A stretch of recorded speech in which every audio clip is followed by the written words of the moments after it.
Hello, hello, hello, and welcome everybody to Creative Quarantine Springfield. We are in, wow,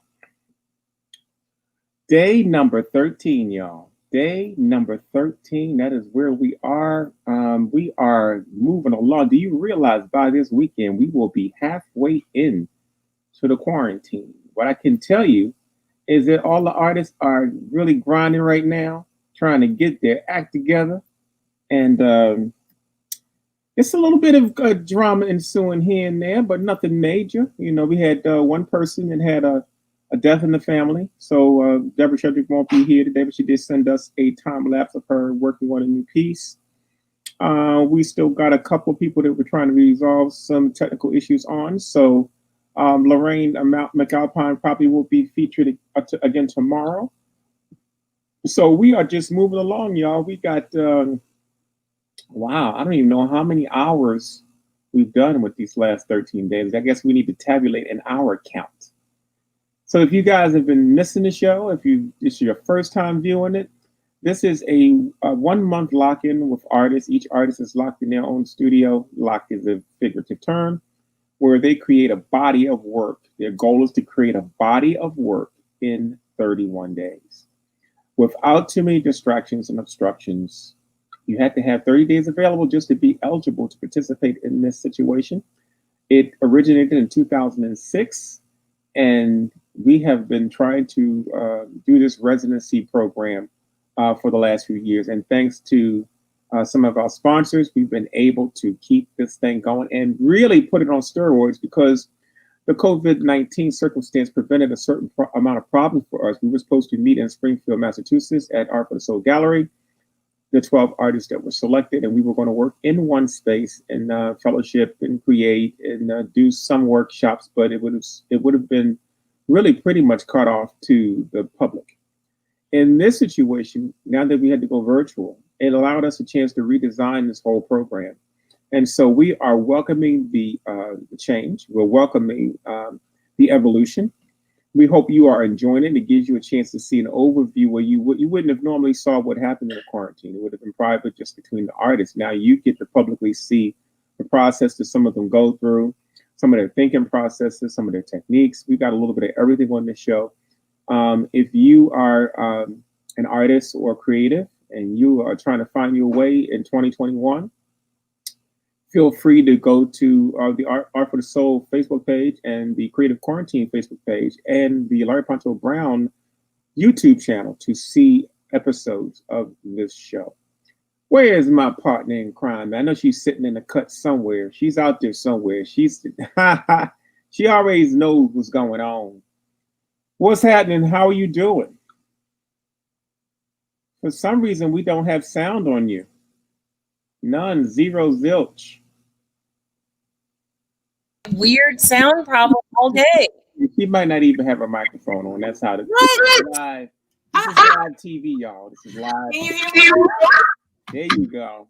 All right. That sounds more like it. I always, when you come on the screen, I always peek in the background first to see what's happening on the floors and stuff. Well, I've been working a little more back towards the back, so you don't see a lot.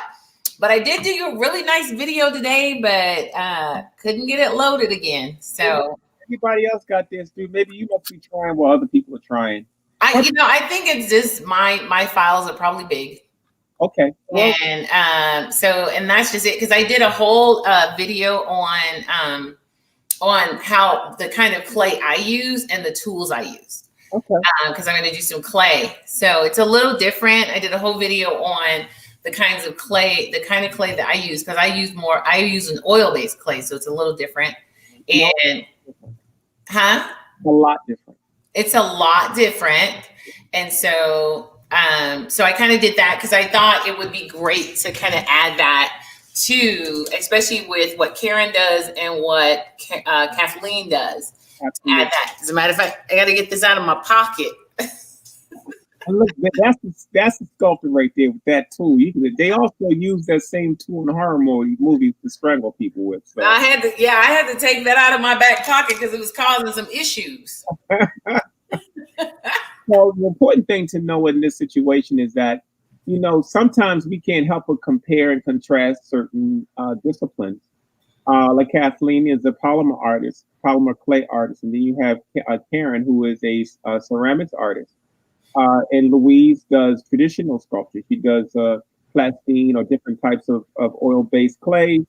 She goes to a foundry. She forges her pieces, whereas Karen takes hers and puts it in the kiln, and Kathleen puts hers in the oven. Totally different processes, and I think at some point we're trying to be very careful not to compare and contrast them like they are the same. They are very, very, very different. Yeah, they are. And Pancho, you're going in and out a little bit. I'm not sure what that is. Hoping it's not the battery running out on my sound, but we'll see if we can get it squared away before this thing is all over. What you got on your mind? I got some stuff in the mail. So I wanted to kind of show you what I got in the mail on these tiny little pieces of paper. Check it out. That's right. I know. Now, see, yesterday she was leaning on me, saying that I forgot her, right? Well, you know what's funny is this was probably at my front door and sitting on my table when I told you that. Because when I checked my mail, it says delivered, and I was like, oh, okay, so these probably were already here when I was talking. Now, I have a question. Yes, ma'am. I got this really nice note. Louise, draw in pencil for me.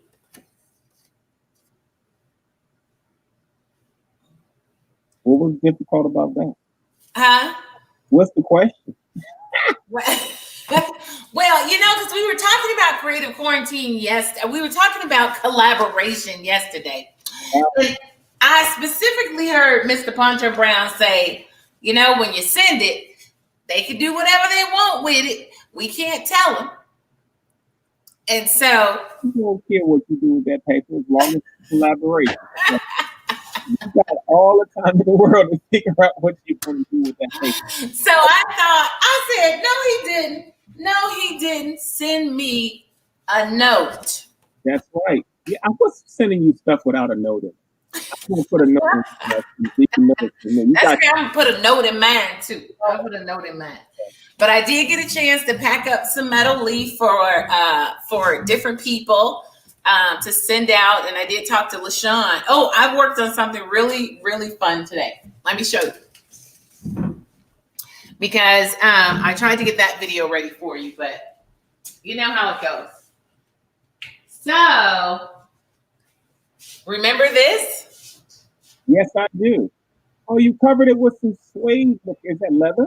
It's leather. I did it with leather, and then I cover inside here. Very cool. I know. And so I'm still working on it, but I love it. Yeah, I mean, I think everybody's sparked to do some kind of assemblage thing. So it's nice to see that. It's nice to see that. That's a different touch. Yeah, so I'm going to put this red, I'm going to put it right in here, right in this part, because I think that would be kind of neat. So that's some of the, that was my get up this morning and before I went to bed last night, working on that kind of thing. Love, love, love. That was a lot of fun. And I know you stayed up late, so I'm pretty sure you made a video for us all and everything. Well, I'm a jack of all trades. I think my sound just got drastically better. Mm-hmm. Did my sound get better? It sounded better. There you go. I had to switch to my other mic. Oh, okay. Yeah. Well, my thing is, my momentum is kind of messed up right now. But that happens in the quarantine. You have a direction you want to go, mm-hmm. and then you have now because I have all the administrative stuff to deal with, trying to get back and pursue a particular road can be a challenge coming back. So yes. Mm-hmm. I'm just trying to figure my way through. But I'm still being very productive. I'm averaging a piece a day at least, mm-hmm. a piece and a half a day.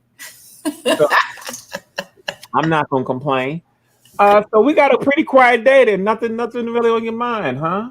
No, I was just, I just wanted to kind of throw that in. I'm always always looking at it from the perspective of you know what people are getting out of it. One of the things I noticed, we do have a couple of people that are painting along with us, which is exciting. That I'm glad you brought that up because that was what I was going to bring up. That's exciting. Matter of fact, we've got I know at least 3 people right now. Kabibia Junku, who we were wearing the scars from, she's in Florida painting right now. I saw she's been doing I have a creative quarantine member behind me in the studio. She's Artlisia is back there doing some painting today. She's back there waving. Yeah, and we got a couple other folks that are going along with us along the way too. So I think that's a byproduct we didn't expect, which is fantastic. That's pretty exciting. More and more people. And then yesterday there were several people. It's like, put me down for next year. You know, well, you know, people have been asking a lot about what is the requirement to be part of the quarantine. I will tell you the basic requirement is having a month available. Right. That's the biggest one. I don't want to hear about your baby or your husband and your dog and your white picket fence. I don't want to hear about none of that. You got to have 30 days to commit to this. We also do a portfolio check to see where you are. You know, we got established, we got mid-career, and we got entry-level folks. We pick some folks that have potential. We also sometimes pick folks who need a good nudge. You know, so we have a cross section of all of that. Age is not a requirement at all. Sex is not a requirement. I am one of the ones, despite the fact that my partner keeps separating women out. I am one of the brothers that have always built this project on women and men being equal. So I want to try to keep and stress that as we go along. It's very important because not a lot of opportunities are being given to women artists. Especially you're right, in the art world, it's still a dominant, there is still a dominance. And I think we had talked about that, either you or I was talking about that with Karen. Some of it is because we have this whole, as a mother, you know, and I'm speaking as a mother, one of the things that I had to do when my kids, I was sharing with somebody that when my kids began to realize I wasn't at home, I had to pull back from my shows.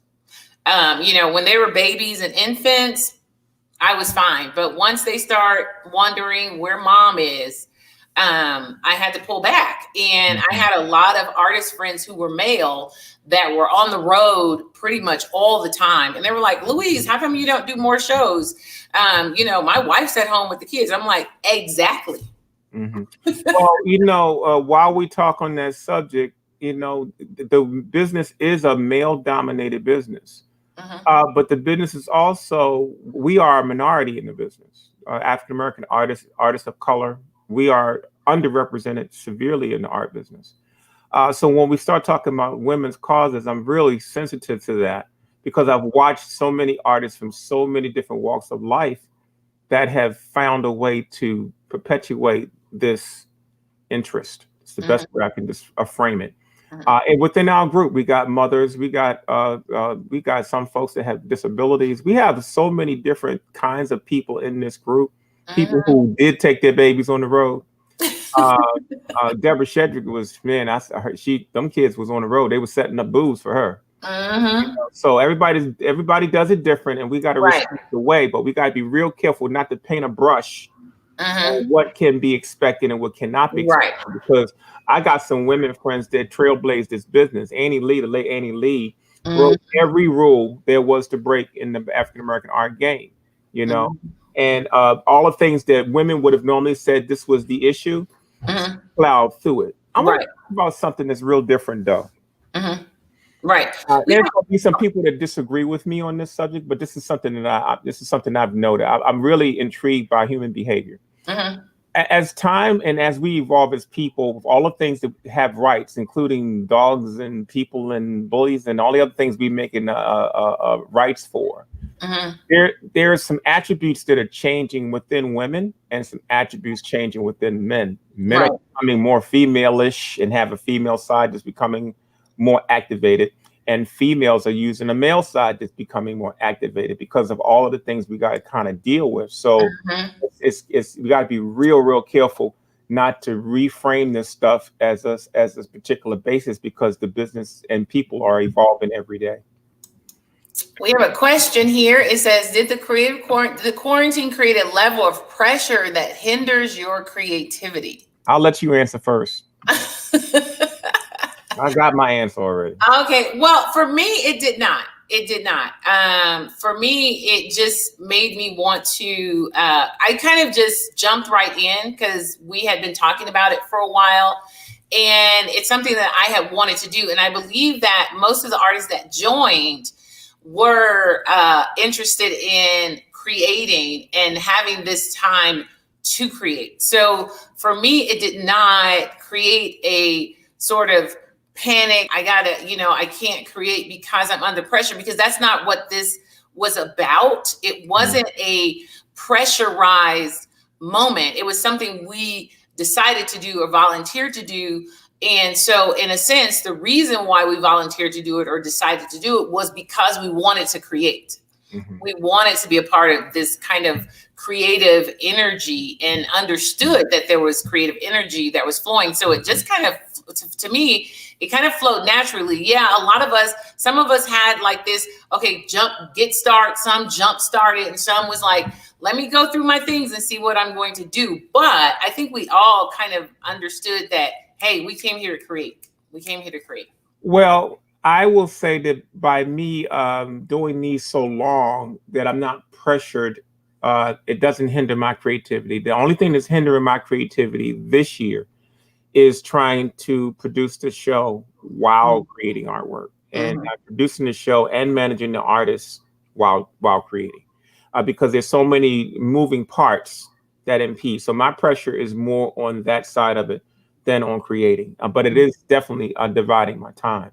But I will tell you an overview of the 12 artists.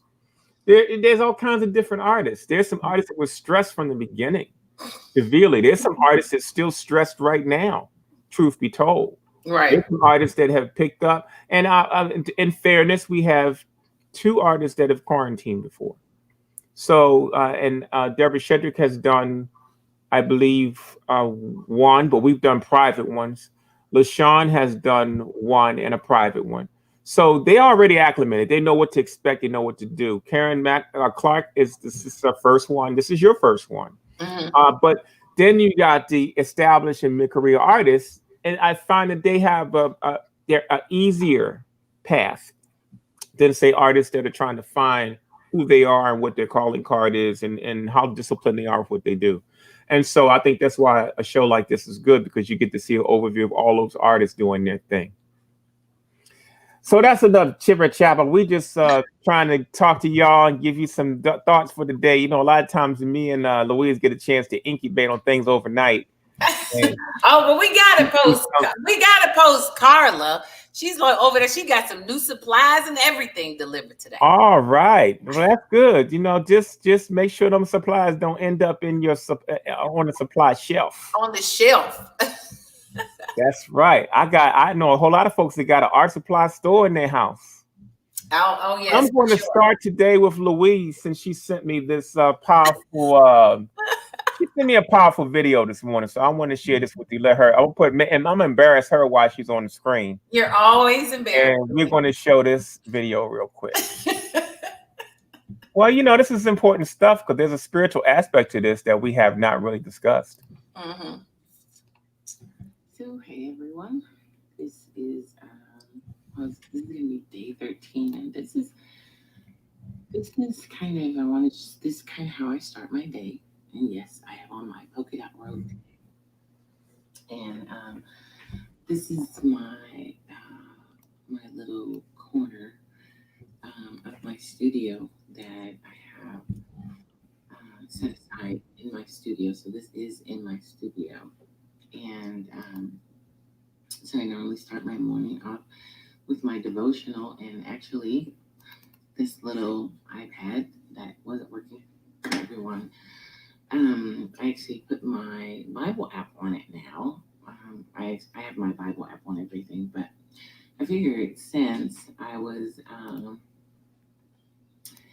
had this and I'm using all of my other devices, I would just leave this right here with my Bible app open. I mean, you can't see it because it's so white, but I just open my Bible app and and just leave that on there because I'm doing the year through the Bible.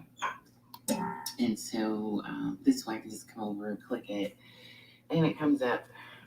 But it's kind of how I like to start my morning, just reading the Word and just going through my Bible and prepping for my day. You know, sometimes I'm like up and I'm on my computer and I'm like, oh, wait a minute, let me start my day off right, and go through and go and read my scriptures. And so I'm actually reading through the Bible chronologically.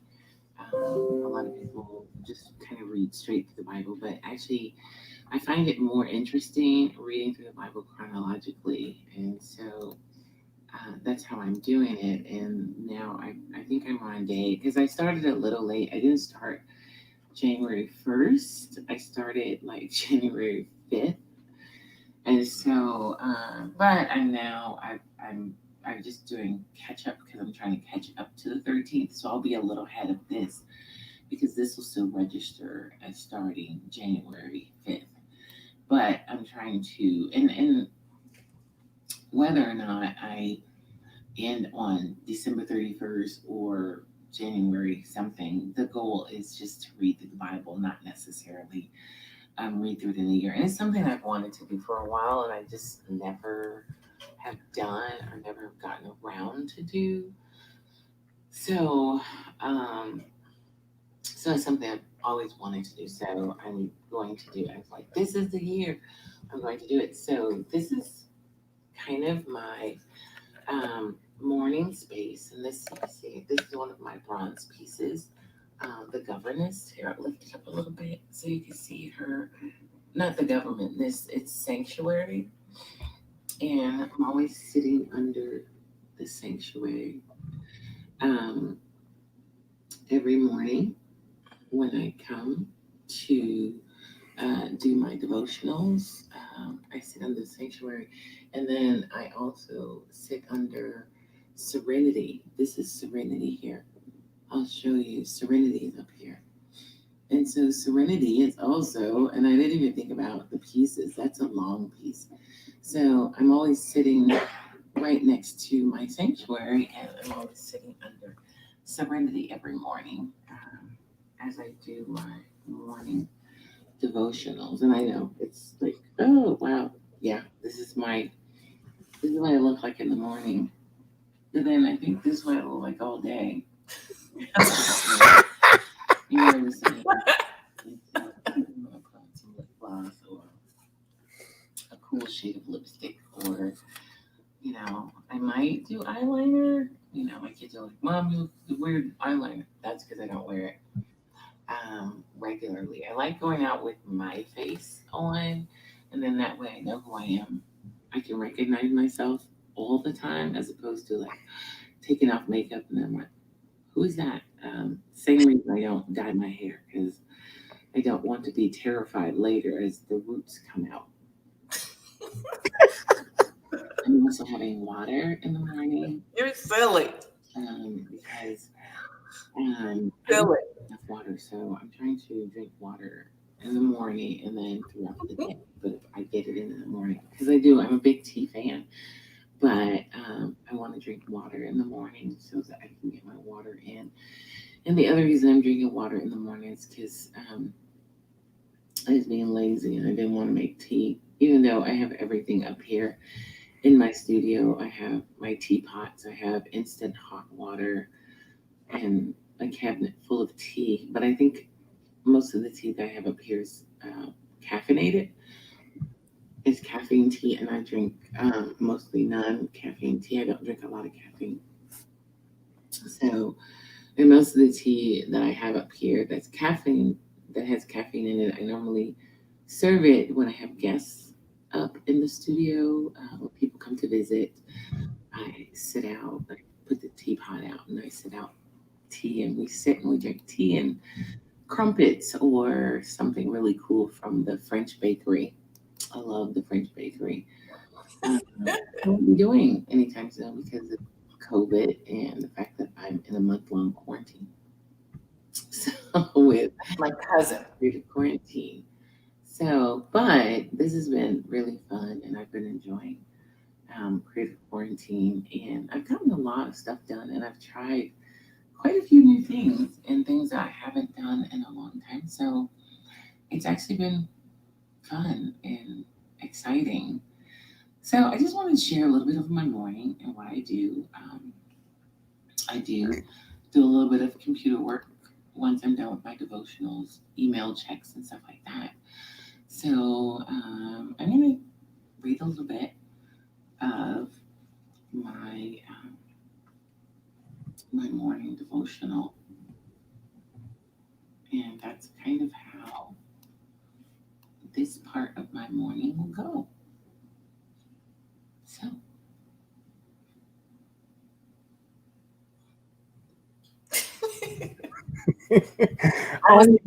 only you would time lapse yourself reading the Bible. But I think that's very cool. Look at your expression. It's speed reading. It's showing me how it's resonating with you. there you have it. Normally I do listen to. I normally have some worship music going in the background, but you know,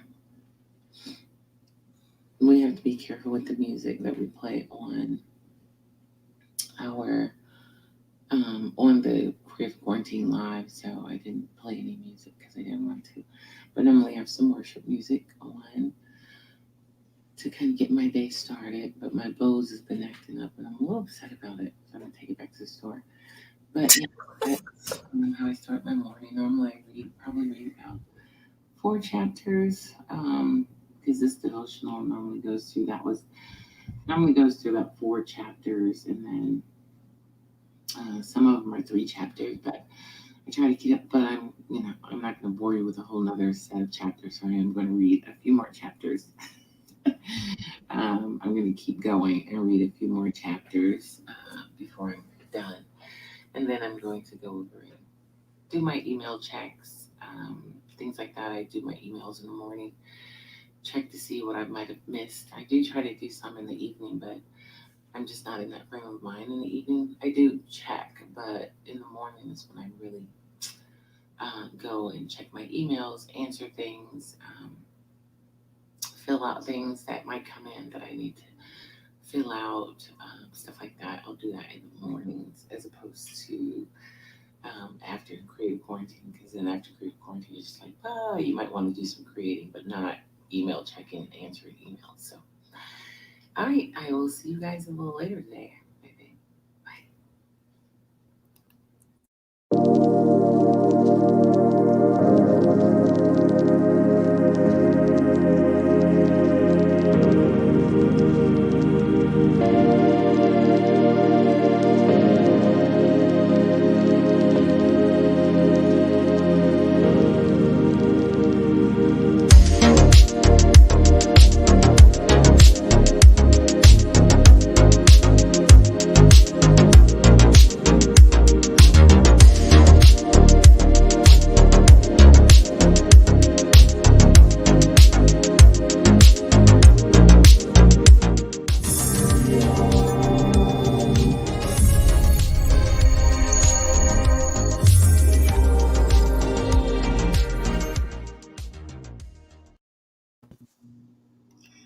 Day 13, y'all.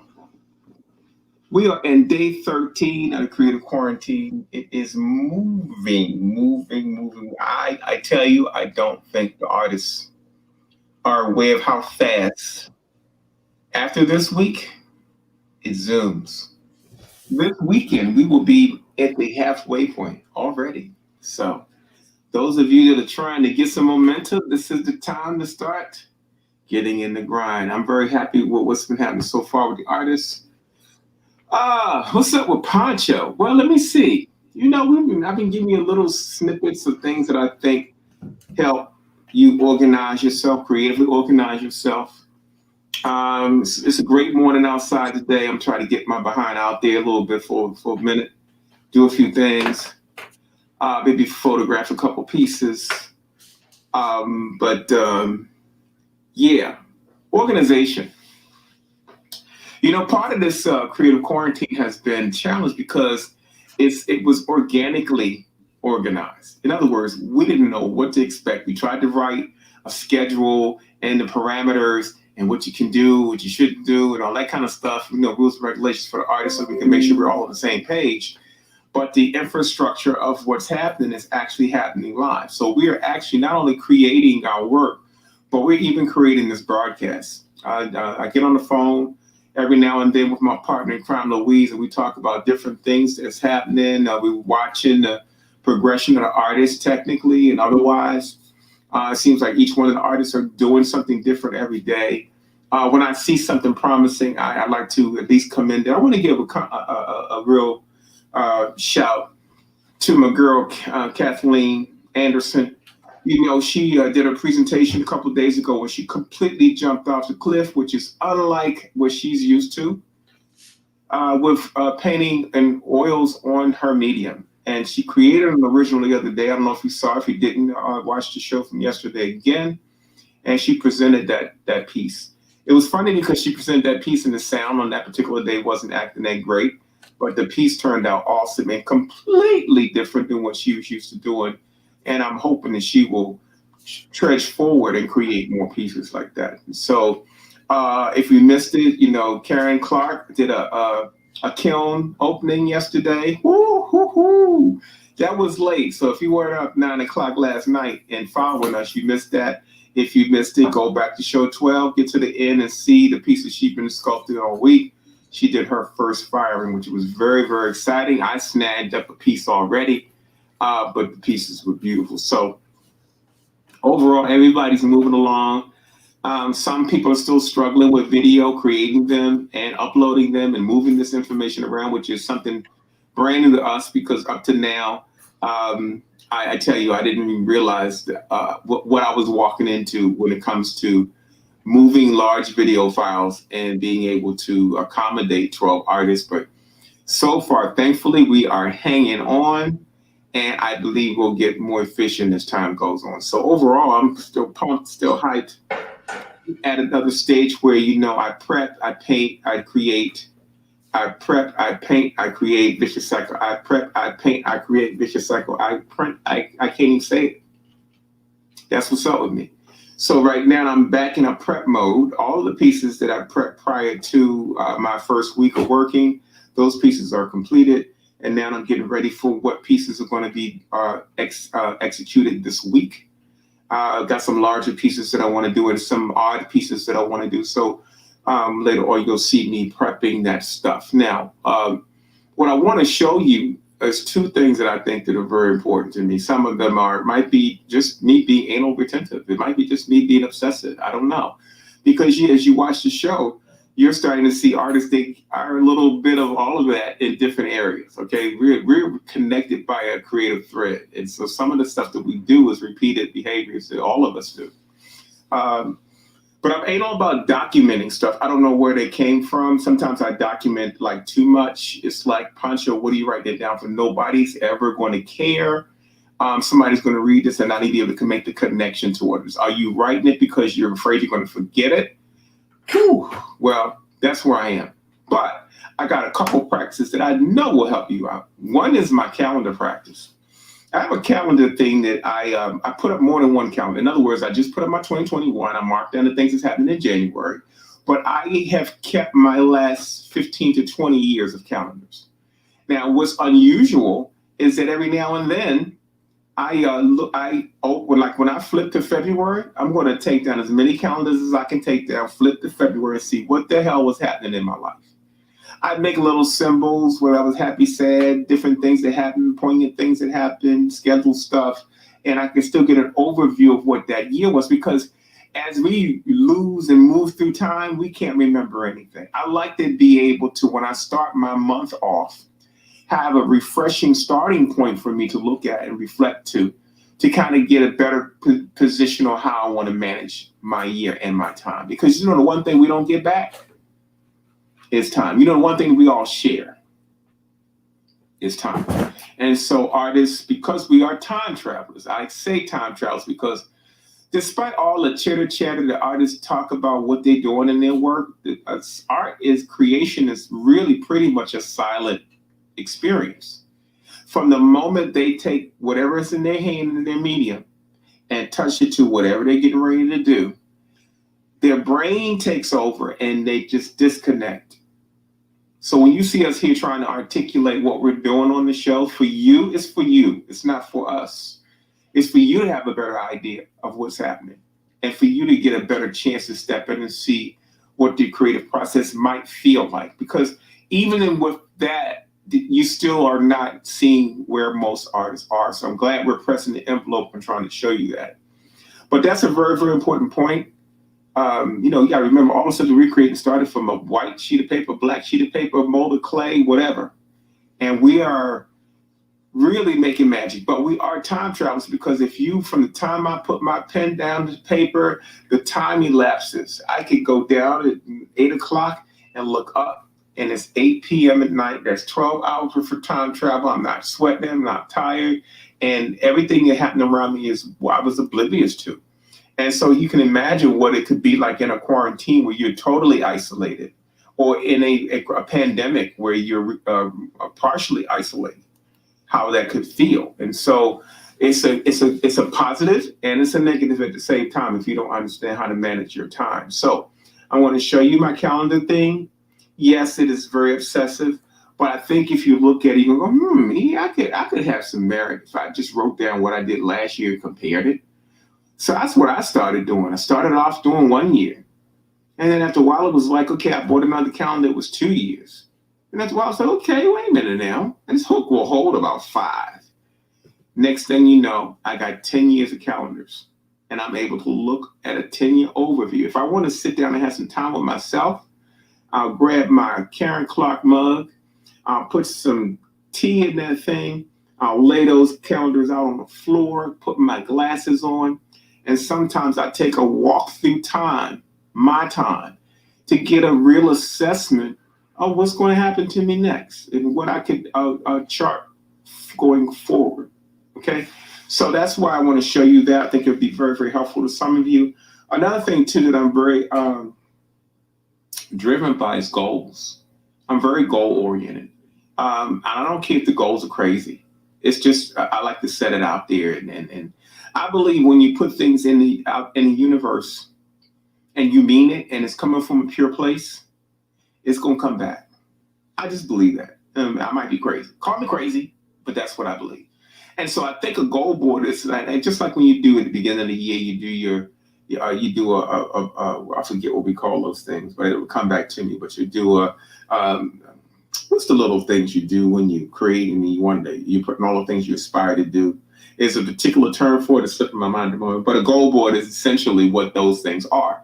And what I'm doing now, one is for your life, and the goal board for me is for the resolution. I write down everything I want to achieve, things that are on the projects that are running, objects that I want to get, things that I want to paint. Vision board is what I was trying to shoot for before my brain went bloop. So I believe in vision boards, but vision boards sometimes can be like New Year's resolutions, because I used to believe in New Year's resolutions, but I don't anymore. Because I think you have to make lifestyle changes, and it can't be abrupt. They have to be something that's really in your spirit and in your psyche in order for you to really manifest it. I don't think it's like, I'm going to lose 5 pounds, and then you lose 5 pounds, and then what happens? You can gain it right back, okay? Because you didn't make any adjustments. You just made a commitment to the thought, okay? And so what I think a goal board does is it's up every day. Your brain's processing it every day. When you walk past it, it's affecting you. And after a while, you're going to realize the things that you put out there in the universe is coming to fruition by you checking those things off on your goal board. So January for me is an exciting month because I get a chance to wipe my board down and put some new stuff up. And if it's not done yet and I still want to do it, I just leave it up there from the prior year. But every now and then I just erase it down to white and I start all over again. I think I should be doing that really every 4 years. Okay. So I want to show you my calendar thing. I want to show you my goal board. And then for me today, it's going to be about prep. I got to prep all of my items my found items. You get a chance to see how I move forward with those because, there are all kinds of different surfaces. You got to know what you're doing. And so I'm going to tell you some of the things to look out for while I prep my next series of things for this week's quarantine.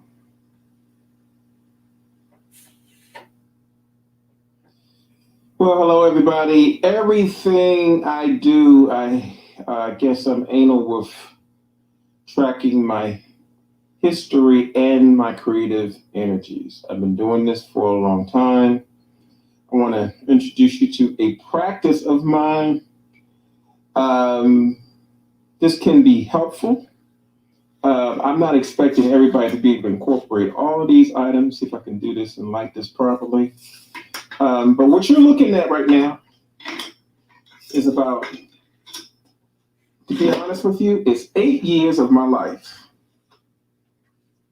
Okay, 7, I can't count. But this is what's up.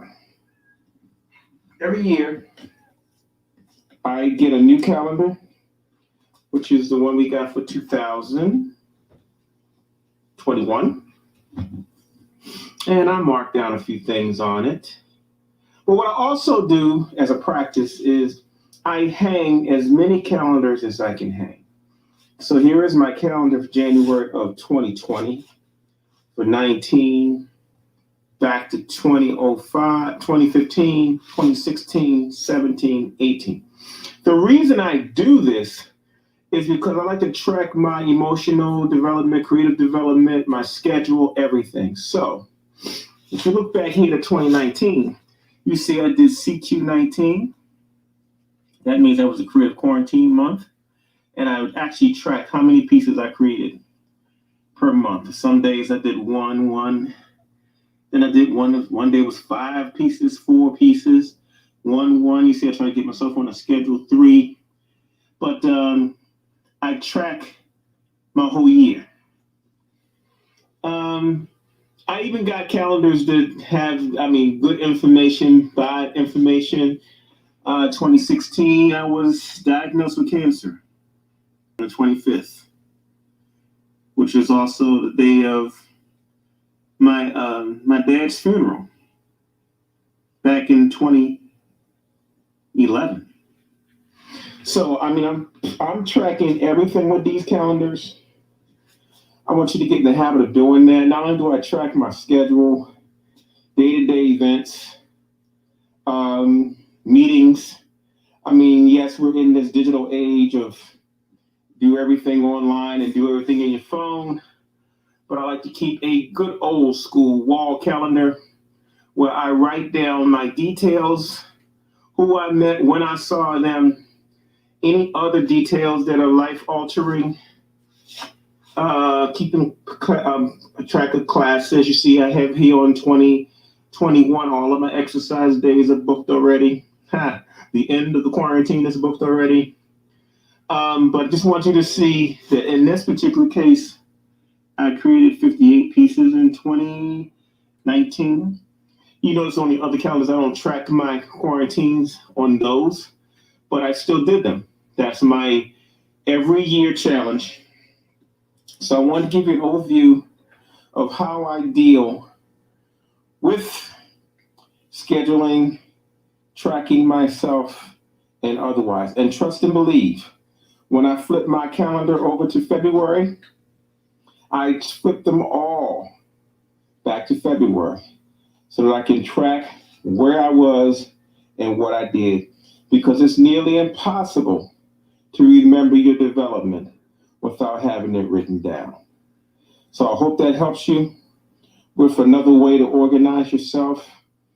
Keep these calendars. I have all of mine hanging in one spot. To be honest, right here next to me on my desk is one from 2014. So I actually have 8 calendars up. This one's not turned to January, but this is what I do. That hook, all of my calendars go on that hook. Hope that helps you with trying to plan out and get better with organizing your creative cycle. Every artist has one. Start tracking yours. And to add to my calendar obsession, This is something else that is very important to keeping me on track in the studio. These are in my working studio. Okay, so it's not something that's arbitrary. This is a practice I do every year. Just letting you know some things you can do to reorganize yourself. I have a big whiteboard. I keep it up. I keep it in front of me. It's right by the door that I exit every day. I see it. My brain sees it. My subconscious sees it. My spirit feels it. Right? So I got my goals for 2021. I want to keep my weight down. I came down from 250 at my worst, and my goal is to be 179. I'm now 182. I have the Golden Age of African American Art movie that I'm working on, documentary. I have a Keys to Self-Promotion book I want to do. My retrospective book. I want to do an adult coloring book. I want to do a self-validating artist book. I have all these projects that what I would like to do. Taking jewelry classes, doing more ceramic sculptures, expanding my online reach. I also have a section here of things I want to paint. Fluorescent painting. I want to do a bronze sculpture. I want to do some welding classes. I want to learn Final Cut Pro and more about 3D mapping. I also have a wish list. I need a new Mac because my old Mac, she's holding on, but she could use some help. It's about 10 years old maybe. Okay, so I'm gonna buy me a new Mac. I want a MacBook. I always wanted one, don't have one. I got a PC right now. Blackmagic Ursa Pro is a professional grade video camera, which we're using to shoot the Golden Age of African American Art documentary. So I want to get and invest in one unit myself. The Oculus Quest HMD is a headset. It's a 3D headset. Since I'm doing a 3D mapping, I want to get me a Oculus Quest HMD. And at the bottom is the Epson P7570 printer, which is the next new Epson printer. That is my goal list. I think everybody should have one in front of them in their subconscious and be willing to put red checks. I just redid mine for 2021. Last year, I had about 5 items checked, always changing them around. This is my Epson printer that I use right now, but I am already putting into the universe for the Epson P7570 printer.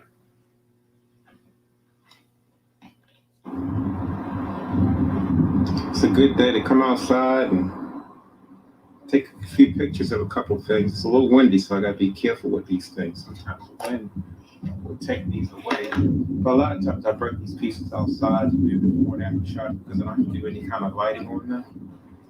I'm using a Canon camera. It works very, very nice. It's the T7i, for those of you that have been wondering.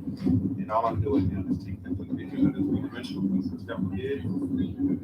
And some chargers that Sean Beal set to do my collaborations. Beautiful day out today in Baltimore City. Nice day out on the deck. You know, I told you I come out time to time to get some sunshine on my face. And outside the studio, beautiful, huge building, crystal blue skies today. And what can I say? Your boy is going to enjoy as much as he can. So I'm out here today just trying to do some lightweight photography for the rest of this project on this beautiful day. And I know the wind's blowing, but hey, it's good to get some nice clean air in my lungs because I've been in the studio just about every day grinding. So let me take my behind back inside if I get pneumonia.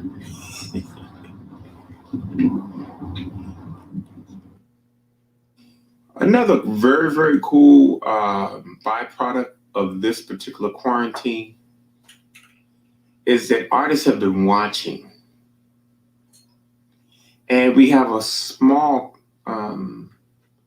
section of artists that are out there actually painting with us. So people are not only watching the show, but now they're setting up their easels, their workstations, and they're working along with us and watching the show. That I was not expecting. But sometimes you get these happy byproducts, man, of things that happen when you try something new. Broadcasting this whole thing for 30 days was really a leap. We had no idea what we were getting into when we jumped into this. But I think, thankfully, we're being historical by being the first ones to really launch out and expose a project like this. So I hope that people are really gaining another perspective on what the creative process is. I'm hoping they're able to look at themselves and see themselves in this story. Man, this is like a reality TV show almost. You should see 12 different characters, 12 different demeanors, 12 different personalities, all very creative, all have their own style, mode, disposition, all of that, economic condition, different races. We got all kinds of stuff in this group. And everybody is kind of coming together and we're cheering each other on. And we move. And yeah, we got a couple folks that's still trying to find their way. And sometimes when they're trying to find their way, issues can present themselves. But overall, hey, man, I think we're doing great. This is only day 13, coming to the end of day 13.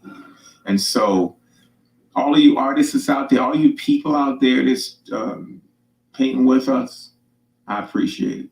Hey, and send us some of the stuff you're working on so we can get some ideas from it, okay?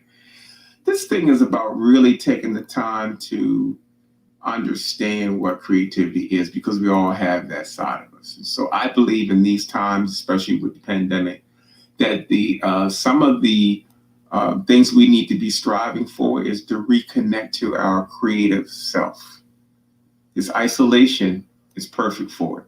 Get you a coloring book, get you a knitting needle, get you a connected dots or whatever, paint by numbers. I don't care what it is. Do it. Do it. Buy yourself some fancy set of coloring pencils for your coloring book. You know, this is what this time is for. This creative quarantine is just not us 12 artists going off and doing our thing. This is a possibility. Anybody can do a creative quarantine. Anybody can. You just have to make the commitment to this time frame. And that's what each one of the artists has done. So with that, I think I'm going to prepare myself to get a little rest. But this is day 13.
Hi, my name is Artlesia Bibbs, and I'm from Fort Washington, Maryland. I've had the pleasure of participating in the Creative Quarantine 2019 at the Larry Buncho Brown Studios in Baltimore, Maryland. It was an amazing professional opportunity for me as an emerging artist. I was in a quarantine for a weekend among 10 other artists from the metropolitan area. It was a fantastic opportunity to network, to learn technical capability from other artists, and for artists to share different techniques that they were using, and to visit other artist studios within the same building. It was great. For someone like me that's emerging and just getting into the art business professionally, some of the relationships that I made, some of the people that I met really helped to move my career along in an expeditious way. I got my first run of prints from my experience working with Puncho during the quarantine. I think that the artist quarantine is an amazing experience. Certainly this year has been fantastic. I've had an opportunity to tune in and see some of the artists that I have been collecting, actually. LaShawn Bell's one. Karen Clark is another person that I love her work. There's just been an amazing group of people and an enormous amount of talent where you're actually able to see people create artwork online. And I've had the opportunity to create alongside with some of them, which has been fun. So I would encourage people to tune in online to participate in the quarantine. And hopefully you'll get an opportunity to participate yourself one day. I think it's a fantastic thing just to learn.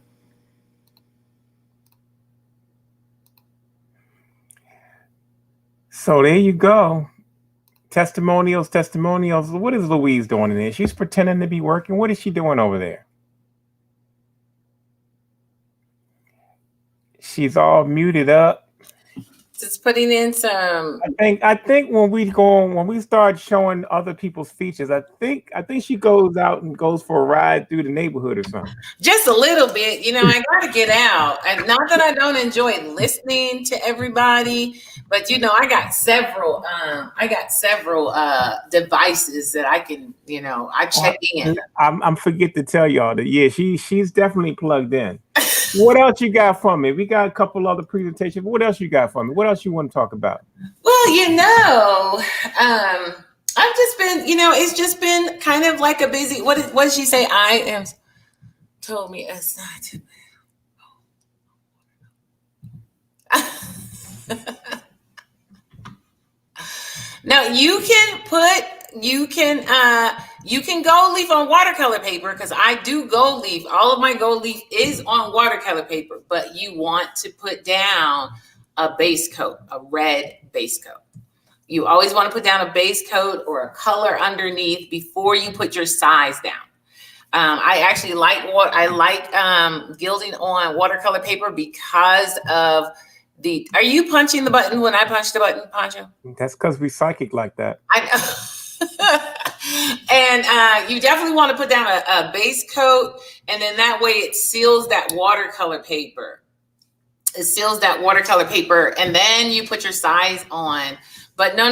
You can gild watercolor paper. I look at gilding watercolor paper because watercolor paper is seen as this delicate paper, and that's what I absolutely love about it, is that it's looked at as a delicate paper, and that watercolor paper texture comes through that metal leaf. So yes, you can still gild watercolor paper. You just have to make sure you put down a base coat or a really nice paint color. Like I said, if you watch my last video, depending on the watercolor paper, depending on the metal that you're using, but really, Pancho, really. I'm still learning how the gadgets work. Well, there you go, Queen Mother. I don't even know what happened this time, but I was supposed to be showing you guys a short shopping video by LaShawn Beal. It looks like he's there. There it is. Today is the day after Christmas, and I am at one of my favorite stores purchasing art supplies for the artist quarantine. I am at Hobby Lobby, and I am getting some Hobby Lobby. sculpted clay. Oh, he's in Hobby Lobby. Working on some sculpted pieces for quarantine. Looks like I'm getting lucky now because I think they are actually on sale today, which is great. He's holding his camera down. He must be putting those in his pocket. Because he don't want us to see him.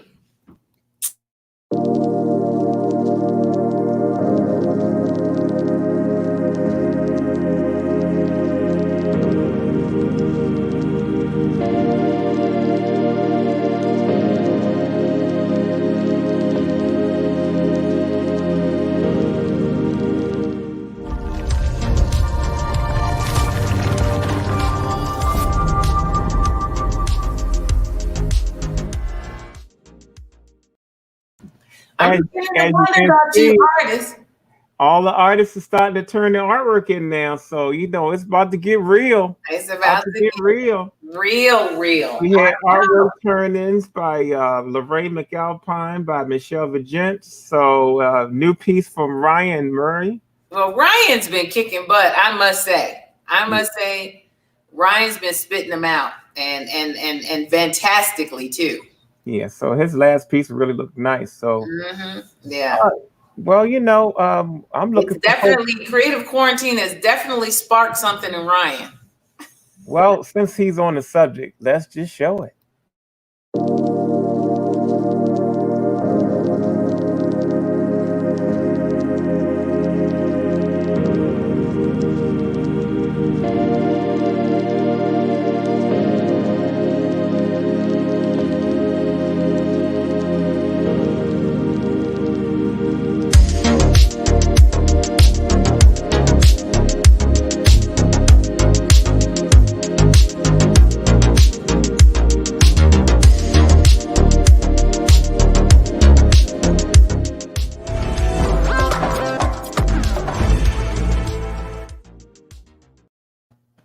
Oh, you added that new piece from last night. That was tight.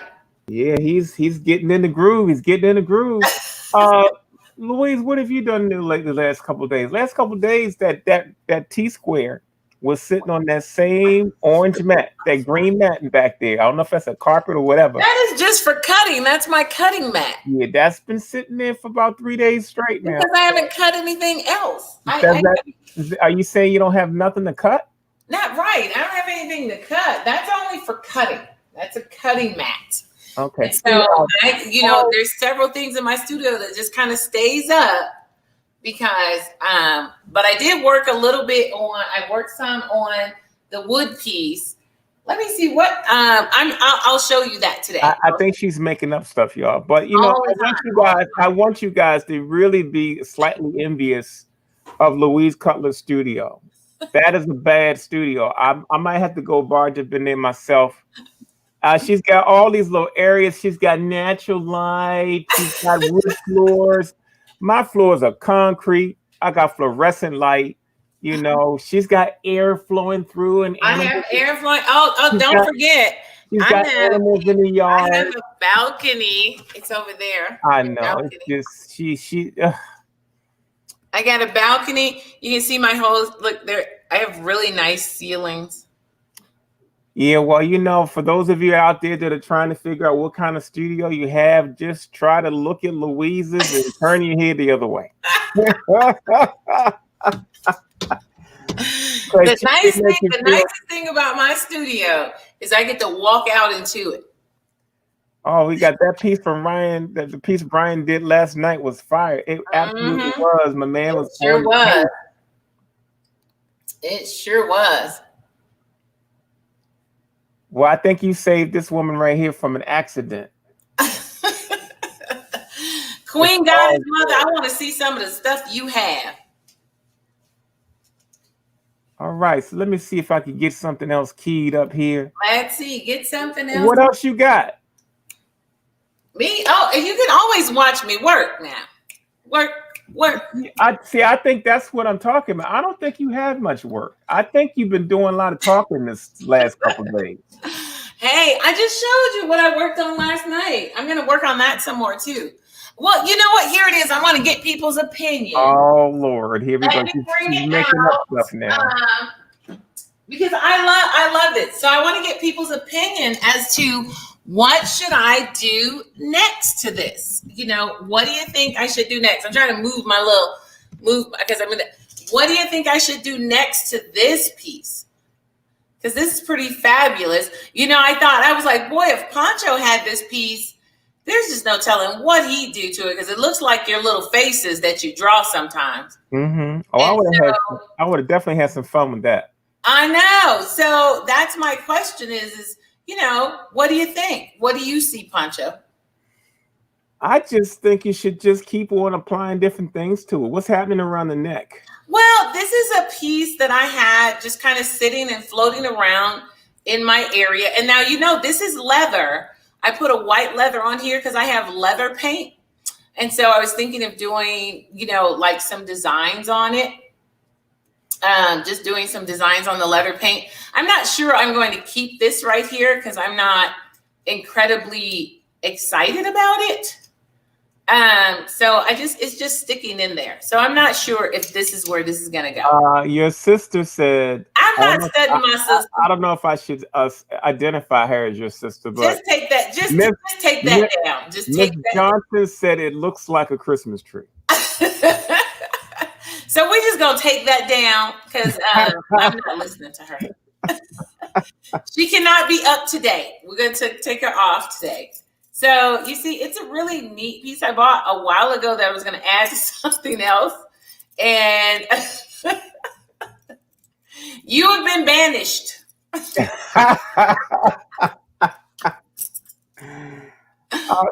We do have a button here in the studio that we can hit to put you on punishment where you can't post anything. Right. We're going to banish her today. Louise hasn't done that yet, so. Right. So, but yeah, so I was asking people what to do next. No, she's like, whatever.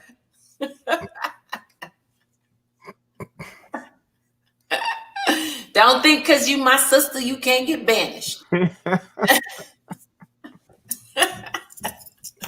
So I'm looking at the queue and nobody's commenting. So maybe that might be is that like a commentary or something? Right.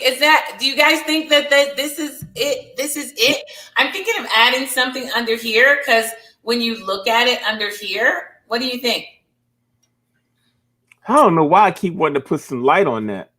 On here? You know, I actually have one with it has a light bulb right here. Some LEDs or something. On here? Really? Yeah, well, that could be a nice wall piece. That's what it is. Oh, you mean like a stunt? Yeah, you could put like some translucent paper between it and behind it. Mm-hmm. You mean like put paper right in here? No, right from the back. I don't know how you would do it, but that's where the magic of creativity comes from. Right, because I have one similar to this that is a light. It has it's these spaces on 4 sides, and then loan it to me. I think I thought Rosemary said she didn't do art. There you go. She's trying to get in the mix. Everybody's stimulated by the creative quarantine. I think Rosemary's trying to put it on her wall. You know that's what's going to happen. So yeah, so that's what I'm going to work on this some more today because I just love it. And I just, I have so many different colors leather till I've just been adding leather on it and just constantly going. So I'm going to add some leather here that goes down a little bit in that top so you don't have to look at this. Okay. And add a little more leather in it. So that's basically what I'm going to be doing a little bit today. And then I have another piece over there. I know you feel like I don't do any work. No, I'm just teasing you because you are also doing some mad work around here trying to keep this show from going black on the screen. One of the abilities I have with this event. Speaking of that subject, updating the creation videos. So I am right now using a program called Animoto, and we are going to build a video for LaShawn Beal. grab his picture. Now, as a shortcut, I normally use the template of another artist, and then I delete their stuff, and then I add his stuff. And Sean hasn't submitted all of his pieces yet, but what my job is to make sure that his pieces are updated as he submits them. And if you notice during the show, as they submit works, I update each video. So that's not just the individual videos that have to be done, but the update videos have to be done. So yes, my plate is full, but we are taking it in stride. It is one of the things we have to do to make you be able to see what we do. So right now, I'm just sitting here with all of the stuff on my system. I'm trying to figure out where LaShawn's pieces are. Let's see. We got to look for back up. Yeah, so that's one of my biggest challenges is to make sure I keep up with all the artists' works. And all of their images are pipelined to me. Eventually, I'm going to be having some assistance with Sheba Maya with doing this stuff too. So yeah, y'all, it's more than a notion.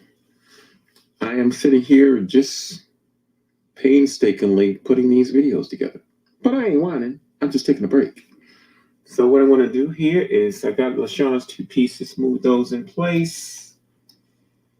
I'm going to take all of this other stuff out. Delete that. Take that, delete.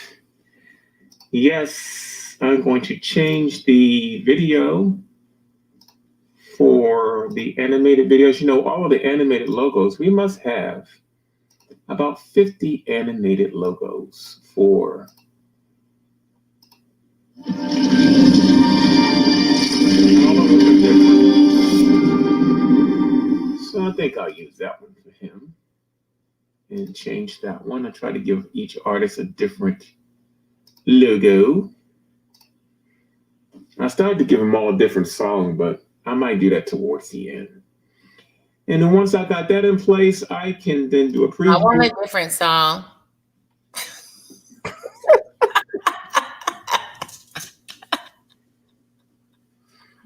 I'm going to send you my song. Show me what it looks like.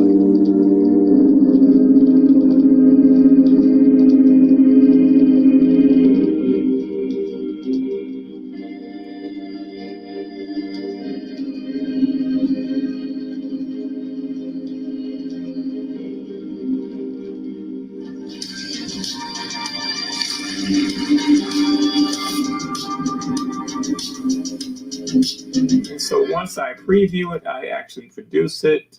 It gives me multiple sizes that I can make the video show up as, from 720p to 480p to 1080p, which is pixels. And the higher the number, the sharper the video will be. And so with the first one will go through, and it'll probably be a lower one. Takes a couple of minutes for each one of those to download and do what they need to do. And then in a couple more minutes, LaShawn's video will be ready. Meanwhile, I just finished a video for, let's see here. We just did Lorraine McAlpine, so we'll play hers. Just getting it right.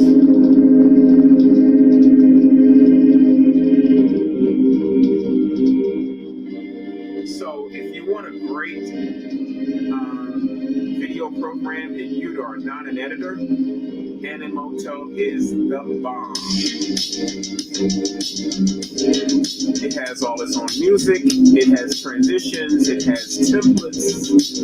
A little expensive, you might pay about $40 to $60 a month. But if you're creating content videos, this is one of the easiest ways to do it.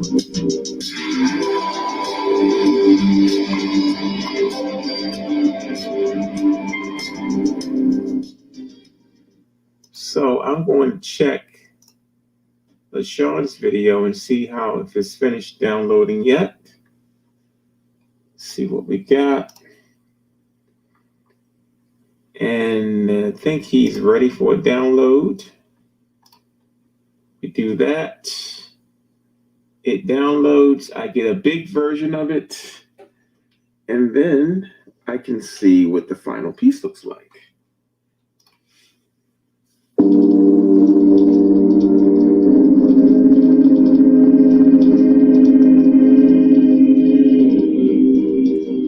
LaShawn up there looking like Glamour Boy.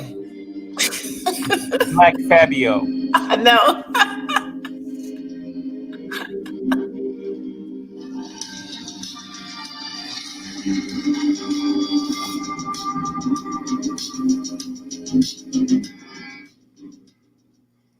Pretty cool, huh? So all I do is go in there and lay those out. I have to keep them all updated for all 12 artists. As they create work, I go back and update their videos, re-upload them to StreamYard, and boom, you are able to see what they create. I'm telling you, this is a one-stop shop. I am not a videographer, I will tell you that, but there are more than one ways to get the job done.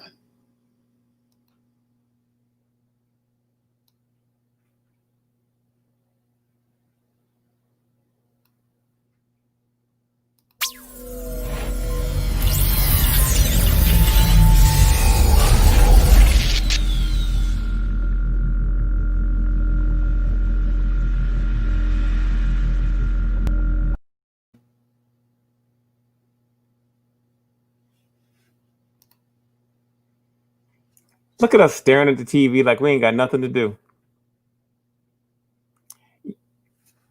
That's the best way. It's like, what's next? I think that's how we all were last night with Karen. We were all like this. Yeah, for those of you that didn't stick around last night, Karen did her first kiln opening last night, around 9:30, something like that. It was late, but she opened the kiln and showed us the pieces that she had been working on thus far in the quarantine. And those pieces are amazing, amazing. Hopefully tonight I can make her do a show and tell. But you know, Karen's going to want to teach you something. So a lot of people want to know what the name of that program is. So I'll make sure I put that in the comment stream for you guys. That way you guys. In case you guys don't think that we are live, we are live. We are doing this live. We have our days. Oh, there you go. Animoto. All right, guys. Animoto.com. If you want a simple video program and you have no design capabilities, you have no editing experience, this is the program to get. Now, it can be a little pricey. It could be between $49 and $69 a month, but trust me, when I get my mileage out of Animoto. Most of the videos you see that are here, that are slideshow videos, are done on Animoto. But it's a good program. If you guys want to, I like them. I like the videos that you've created. You know, one of the things that I'm working on, because we've had lots of people asking, hey, is there, will you be selling some stuff? So one of the things I've been working on is the whole Facebook sell thing. How is that coming along, Ms. Cutler? I figured out a lot of it. And now I'm setting up one because I can't set it up. I tried to set it up on our Creative Quarantine page, but for some reason it's not letting me, I don't have the power like you do. So I'm going to set it up on the Media Blackton's Fine Art Show page, and then I'm going to walk you through the setup on the Creative Quarantine page because for some reason. For those of you that are watching this show, you now see the dynamic of thinking between me and my partner. How do you do it? I got to go that way. My partner over there, because I'll just give you the password to get in, and you could just go ahead and do what you got to do. If you're about to go do one and then bring it over to the other and carry your one, and I know, and that's and it's just work for me. So if I do, so let's just that way I could just get it all set up. And the great part is they'll be able to buy directly through that Facebook page. They'll be able to just click a button, see something they like, click, click, click, and they can buy it. We are continuously trying to innovate new things for this program, and being able to sell easily is something we're trying to develop before our 31st day. So be safe. We want you guys to be able to buy things. And aren't we looking at possibly doing a Friday sales show? Yeah, we're going to try to do at least 1 or 2 sales shows. Let's just put our heads together on that so we can start showing some stuff. I don't want to rush the artists and make them feel like we're rushing them to market. So maybe next Friday will be our first endeavor. Not to market to buy a fat pig. That's right. Next week, I think by the end of this week, though, we'll be at the halfway point on day. I think so. I think they're gonna have. I think we're gathering up materials, and hopefully I'll have something. Louise Cutler has a lot of work. She's just playing. She's playing. She did a bunch of small. Hey, Louise Cutler, as a preview, what are your small originals selling for? Those small pieces, I think those small, tiny ones, because I'm just using Dutch metal on them, they're probably going to go between around $250, something like that. You heard it yourself now. But take some of your stimulus money, take $250 out the envelope, stuff it somewhere, and pick one up because they're about $250. Now, if you're looking at that other one with the lady on it with the bowl on her head, that's a whole nother bracket. Well, I think that the small originals are going to go like hotcakes around here. I hope right. we have some stuff. I'm about to mount her on a panel. Well, we're about to let Kathleen into the studio. So let's see what she's doing. Maybe she needs a setup. It is now 7:20. I think look. Really, Karen? Really? Yeah, I know. I see you read my email. The perfect answer for Karen was trades are welcome. No, it's like, Karen, I see you read my email. You mean now that we almost family? That's right. That's funny. Well, we got somebody in the studio. Let's let her in and see what's happening. Maybe her sound is on. Hey, Kathleen, how are you doing? Yeah, I'm doing good. Can you hear me this time? We got sound and your visuals and picture today. Yes. Yeah, so here's what I learned. Oh, and she's got fly glasses on today. I know. Look at That's what I'm talking about. Up your game for real. Look, we can see all the way back. Yeah, so here's what I learned. The sound, I have my laptop tethered to my cell phone. Okay.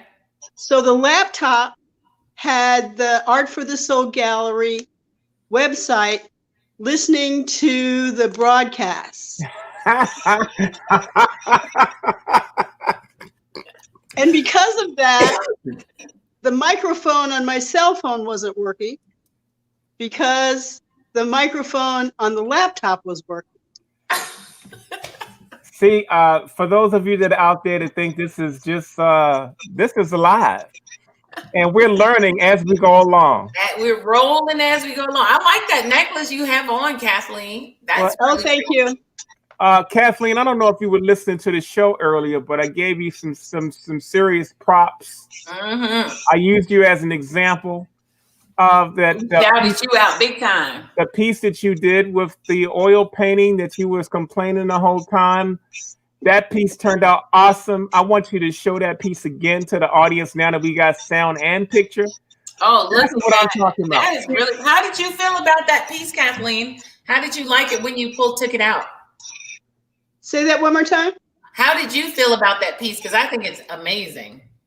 Well, it's cute. It has to wear on her, Kathleen. Yeah, I think it has to wear on me. But this is a prime example. This is a prime example of what happens when you experiment. It's a beautiful piece. I'm willing to bet you that piece is going to be sold quickly. Mm-hmm. Yes, I'm already predicting it right now. There you go, okay. Kathleen. Now, and Kathleen, I believe that you should do a few more of those. Right. I think we should do a few more of them, and because those would look nice framed. That turned out awesome, awesome. Oh, you know what, Kathleen? You could probably even just make a frame for them because you do all those Exactly. things. Those are hangable pieces. They can be Right. mounted You right do those inside of the things frame. around them and make a frame. That would be absolutely gorgeous. And you could play Okay. around with finishes on those too. If you wanted to be glossy versus flat, you can do that also. There's so much you could do with those. But that So turned out yesterday, Pancho, I listened to you as you spoke about Deborah's trip to Michael's and the paint department. and how exciting that was for you to watch her do that.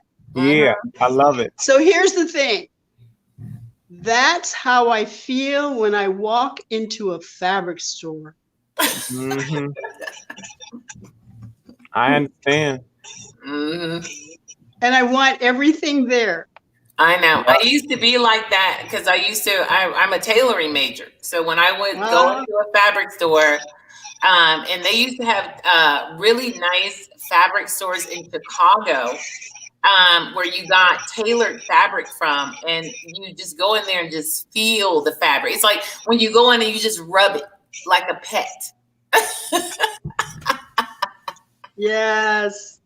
Yes. Rub it like it's some kind of pet. I totally understand, Kathleen. And I really like natural fiber. So when I'm in a clothing store, all I have to do is walk up and down the aisles and look at the clothes on the rack. And I can tell which ones are natural fibers and which ones aren't. I don't have to touch it. I can just look at it and see which ones are. And then if I'm convinced that it is, then I will touch it to just double check. You don't want any of that synthetic on your hands. It's like yes.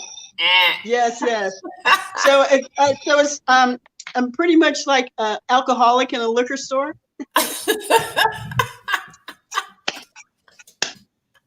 There's a really nice fabric store here in the Springfield area called Osgood's.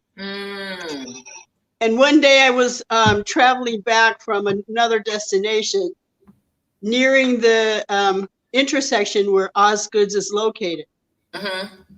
And I had to keep telling myself, do not go in. Do not go in. Do not go in. Don't go in. Don't turn that way. Do not go in. And I listened to myself, thank goodness. Oh, yeah, because see, me, I would have told myself not to go in, but I would still been headed in that direction. Yeah, I worked at a fabric store for 1 week. What about, say that again? I said I worked at a fabric store for 1 week. I used to manage a fabric store. See, I wouldn't have had any money. Well, I never thought I liked calico until the calico sale. And I'm cutting calico all day long for people, and before you know it, oh, I'll have some of that. Let me get some of that. Yeah, so I have a ton of fabric downstairs. I've given tons of fabric away, and I still have a lot. But now I have a lot of leather too, because I used to make leather handbags. But Kathleen, what do you have for us today? I'm looking forward to yeah, so yesterday I was conditioning clay for making a heart box. Okay. And you did a really good job of interpreting my yeah, you did really good, really good. So I'm working on the inner core, the first step of it. And so what I was doing yesterday was mixing and blending a bunch of different clays together, different brand clays together. And so I mix them so that I can get a solid structure. Okay. And so like any paint, and I tell people working with polymer clay is like working with solid paint. That when you mix a whole bunch of colors together, you end up getting a mud. You end up getting a mud color, unless you put a lot of black in there, and then you get something. So anyway, so what I was doing yesterday was blending together a bunch of different colors so that I could get them all blended together. That's really cool. Huh? That looked really cool when we were watching you yesterday. Yeah, it looked really cool. So now I have this sheet. Wow. Because you went from so many different colors to from gray. It was several different colors yesterday. And Yeah, now well, that's happened. But that's what happens when you mix paint, right? Right. Mm-hmm. Yeah. Okay, so the inner core for the heart box I usually put on a medium thick setting, not the thickest setting and not the thinnest setting, but somewhere in the middle. Mm-hmm. And so with this sheet now, I'm going to tip the camera down so you can see my surface. Okay, I'm going to give you a full screen so they can see you, Kathleen. Okay, so Okay.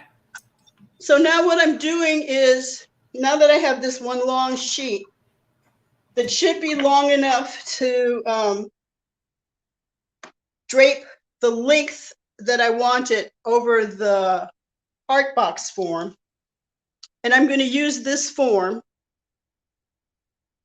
I'm collaborating with LaShawn and with Karen on a heart box project. And I think I might use this shape for both of them, or I might use this shape for, I don't know, for one of them. I don't know which one, but one of these two. So you can see they are different sizes. And I have a bunch of these forms I use depending upon the size of the heart box. This one is good, fairly decent size for ashes, for a human ashes. So this could be used as an urn. I have another form I used, also is a little bit bigger than this one, that could also be used for an urn. A woman bought one for her cat ashes, not this big size, but a smaller one. But I'm going to, right now, work on this size heart box. And so what I'm going to do with this long sheet of clay you just saw is I'm going to cut it in half. And then what I have to do to make sure that it's wide enough to fit around the clay, around the form, is to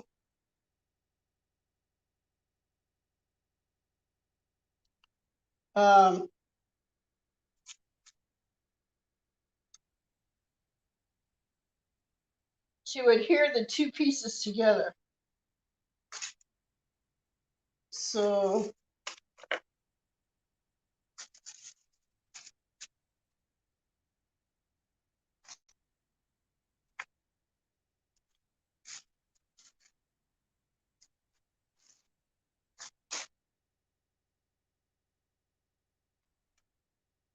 I think what I'm going to do is just cut some of this off to make it an even edge.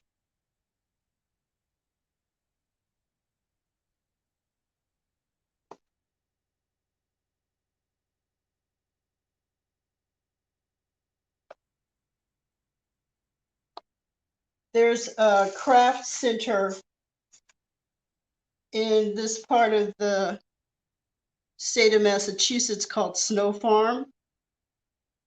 And I'll be teaching this as a workshop this spring.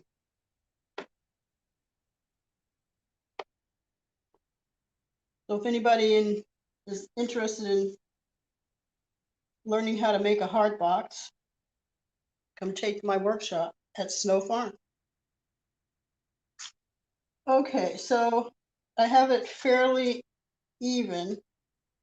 Now what I need to do is join these two sides.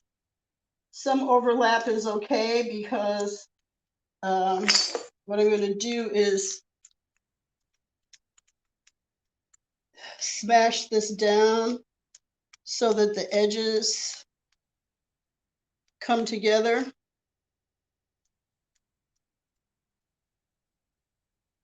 And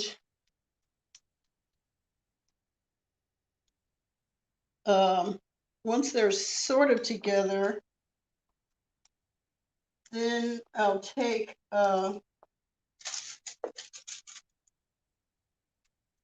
usually I take a sheet of tracing paper. Like this is a small piece, but it will do. And I have this spoon that I'm just going to blend the seam so that it's fairly smooth seam and not lumpy.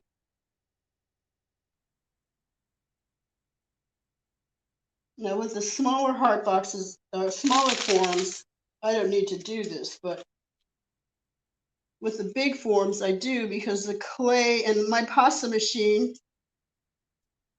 is not wide enough to make a sheet this wide.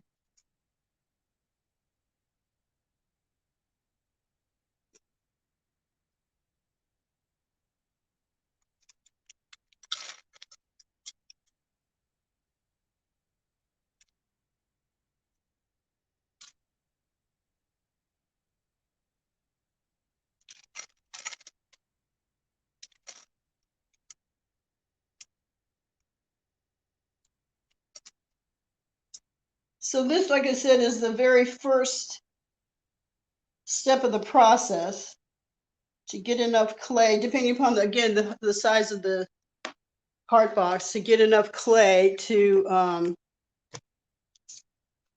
make these sheets long enough to not only long enough to fit the length of the heart box, but wide enough to go around the heart box.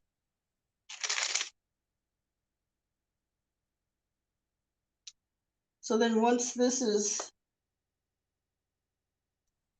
I have this seam mended and blended together,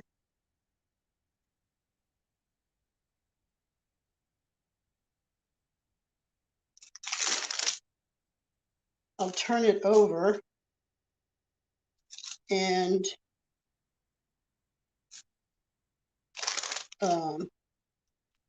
do the other side.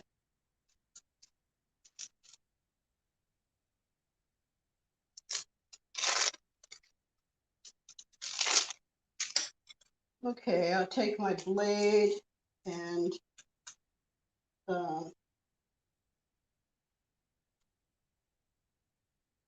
scoot it along to release the sheet from the glass.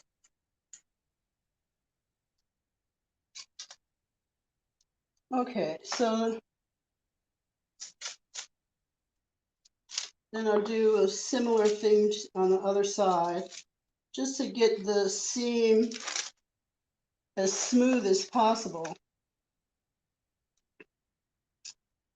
And it's not a major, well, it's an important detail. It's not a major detail. Well, maybe it is kind of a major detail. It's important to get this seam as even as possible, so we have what appears to be one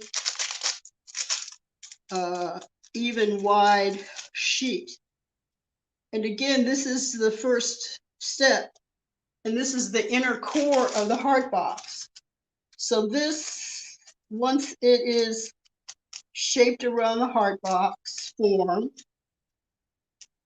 and then cured in the heat, this will be the inner core, and it will be covered. It will be covered inside and outside. But this is just the beginning to give the structure of the heart box so that the there's a structure to add the lining and to add the outside veneer.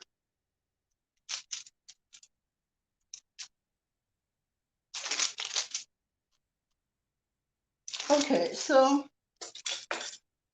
that's fairly decent. Like I said, this is the first step. This will be covered inside and outside. And this just gives a structure upon which to do the next steps of the heart box. Okay, so again, this is the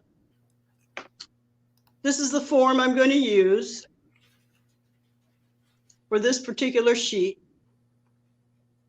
And while I like the shape of this heart box form, I want it longer. So what I do in that case, behind me is old library card catalog. And what I'll do is, can you see this? You can't see that. Can you see? No, we can't see it from here. Oh, you can't, okay. Oh, I had it down. All right. Can you see, or do I need to get it closer? No, we can see it. Okay. So I have a collection of baby food jars because I was using them as the core for some other projects and using these to support a veneer, putting clay around these. So I have a bunch of these. And so you see one is taller than the other. I put this, this is a shelving sheet, keeps stuff in your shelf from sliding around, and it keeps the heart box in place while I fit it with the clay. Okay, so now I'm going to take this clay sheet and drape it around the form.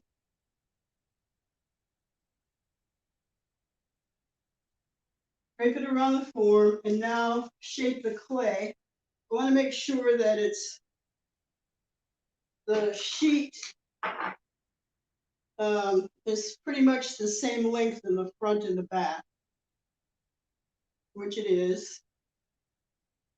Here's one side, here's the other side. So it's pretty much even. And now what I do is shape the clay around the form.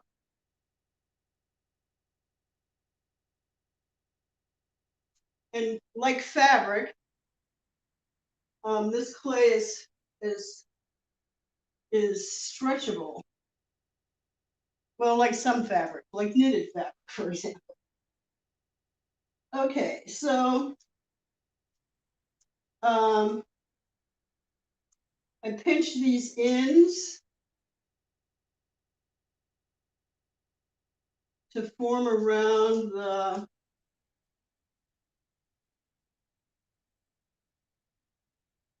shape of the box form.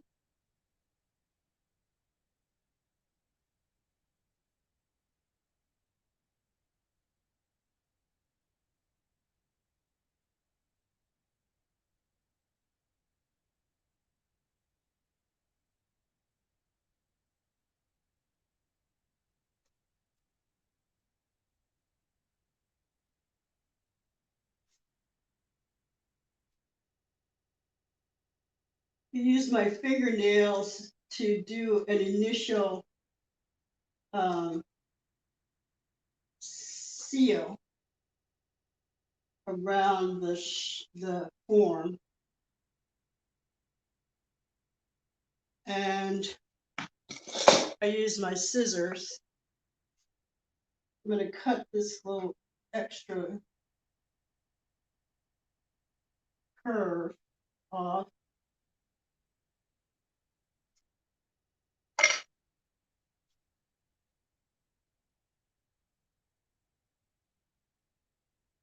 And we can use a number of different tools I have this big paintbrush here to go under and swipe it around the clay to get it shape it the way I want it.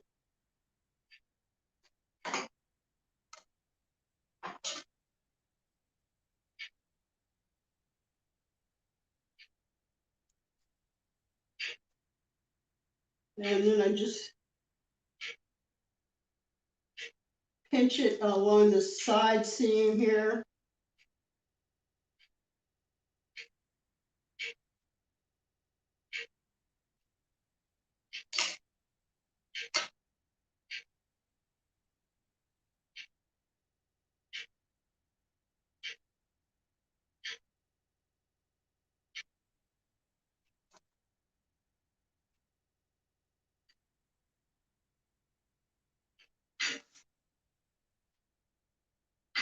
And now I'm going to shift it around. Look at the other side. Ooh. And cut this off.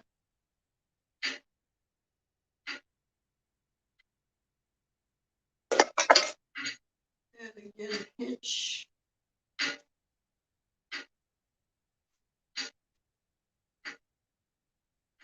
I can start wide with the pinching and then go in narrower if I want to, depending upon the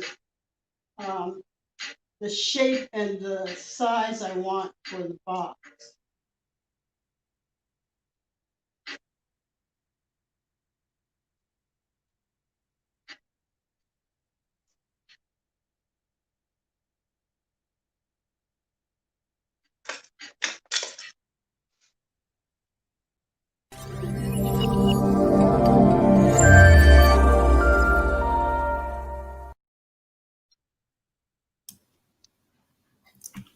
So once I have the shape kind of underway,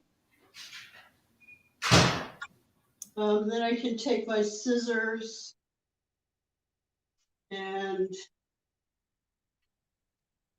I'll cut this wing off.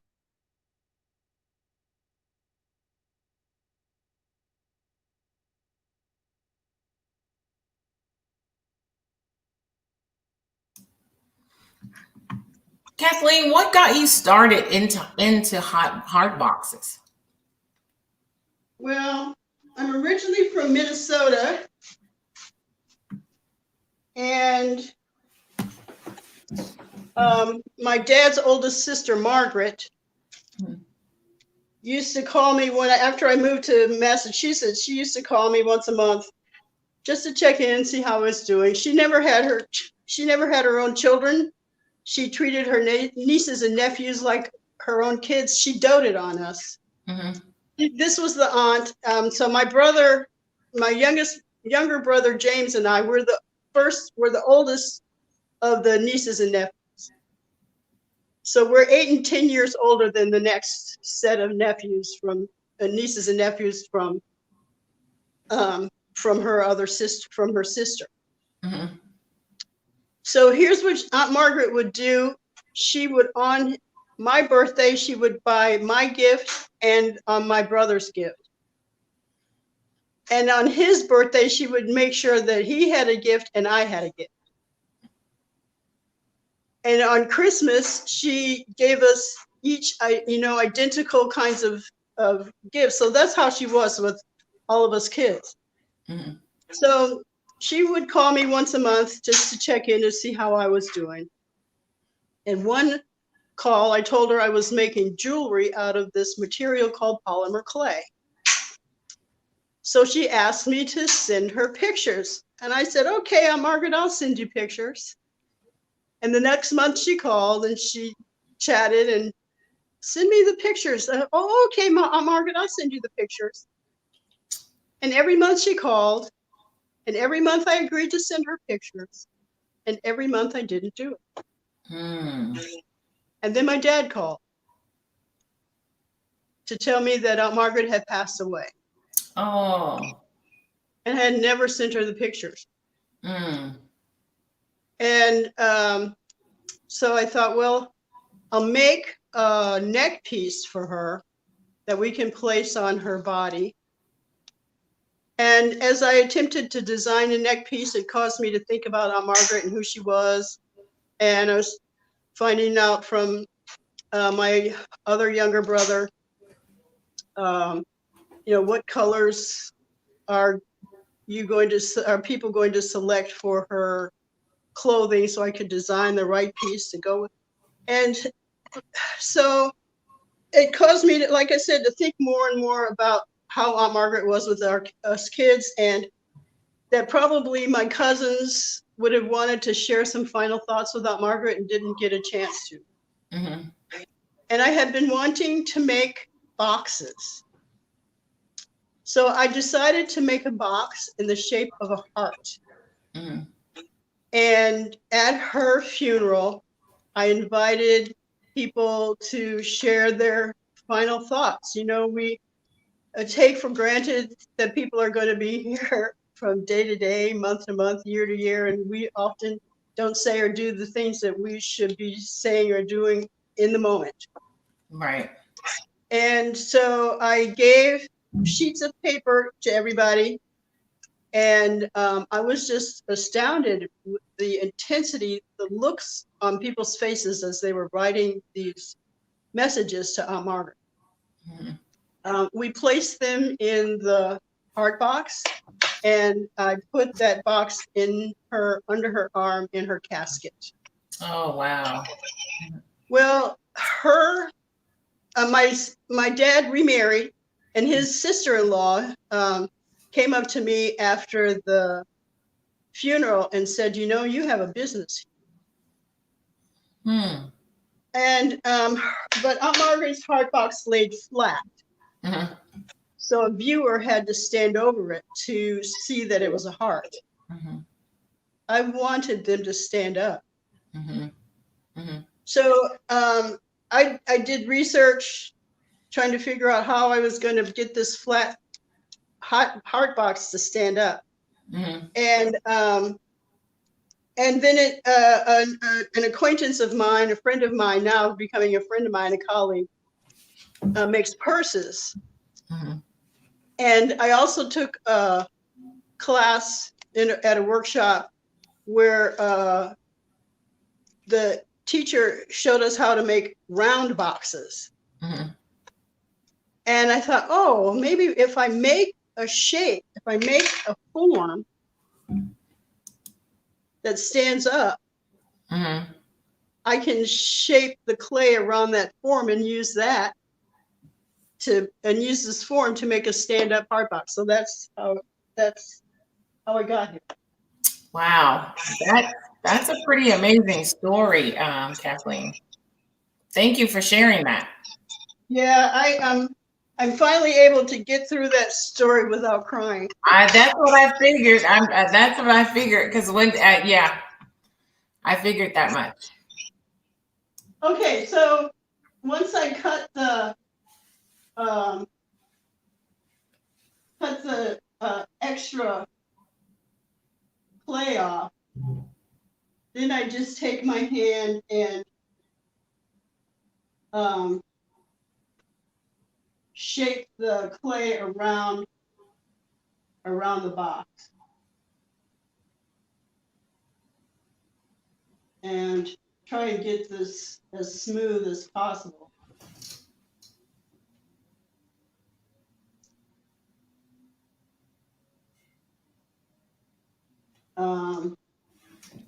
Now, most of my heart boxes are covered with the canes that I have been showing you. Right. So the seam here doesn't have to be great, but you're getting the idea.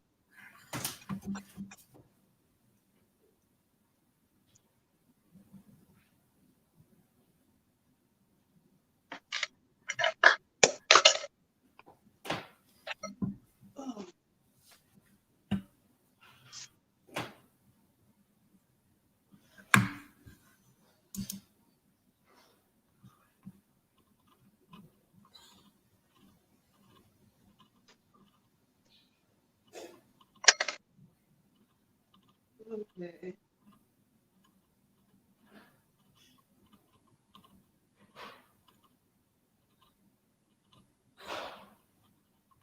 So I can press the seam against the heart box form.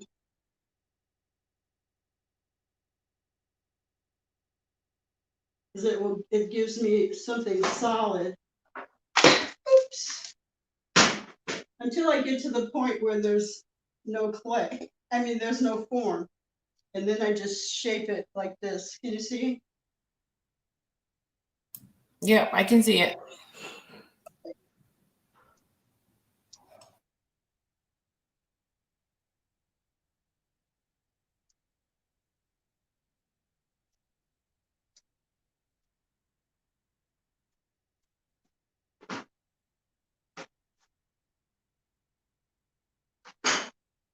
Now,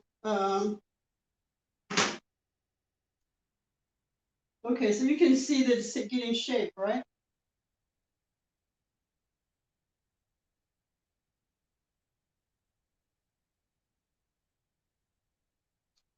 And as I mentioned once before, the way the clay goes into the oven is the way it comes out. So it doesn't mix or blend or mold or melt into each other.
Mm-hmm. Now, Kathleen, it seems now that's the hard box, but it once you bake it, it'll get harder, or do you put another layer on top? So like I said, this is the inner core. Mm-hmm. And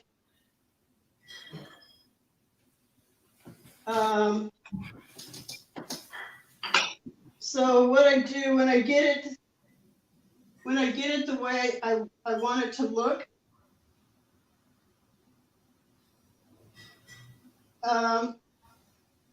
then I take my X-Acto knife,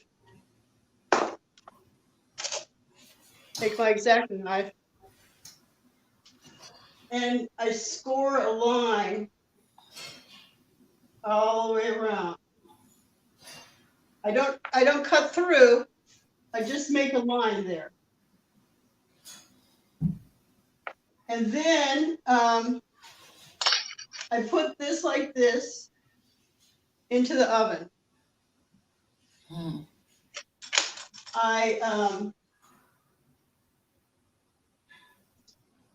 I use a big pot, like a big soup pot. Mm-hmm. And so I place this. So then I'll place this into the big soup pot,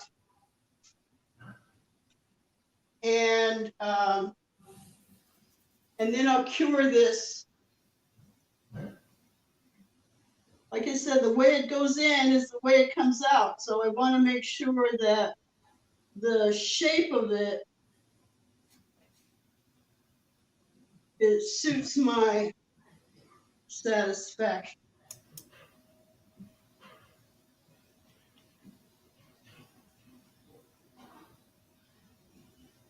So, I mean, I can continue to work on the sides, shaping.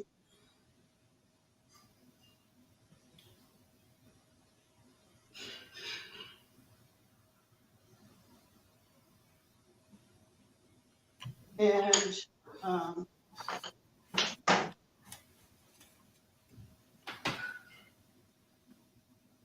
now, interestingly, and you probably will understand this, even if I use the same form over and over and over, Mm-hmm.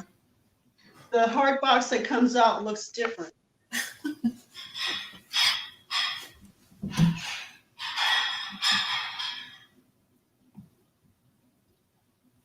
Okay, so and I'm going to keep working on this because it's not quite to my satisfaction, but when I get there, then like I said, I will score a line around, Mm-hmm. all the way around, and then I'll put this in the oven to cure. And then once it's out, before it gets too cool, Mm-hmm. then I will separate. I'll take my X-Acto knife and I'll cut all the way around. Oh, okay. Okay. Well, that's so pretty then I get. So then here's one. Here's a heart box that's in process. Mm-hmm. What happened?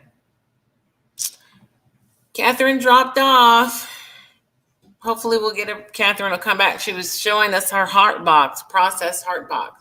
That's live TV for you, baby. I know. She had an amazing story. Yeah, I was listening to it. It is an amazing story. Mm-hmm. And but it's just nice to watch her do this whole thing. Mm-hmm. It really is. So I'm hoping she comes back up. And yeah, you're late. I posted all those. Glad to know you on your job. I posted all those. It's all good, baby. We got each other's back. No, I'm just we can never post them too often, can we? We just keep posting them and posting them.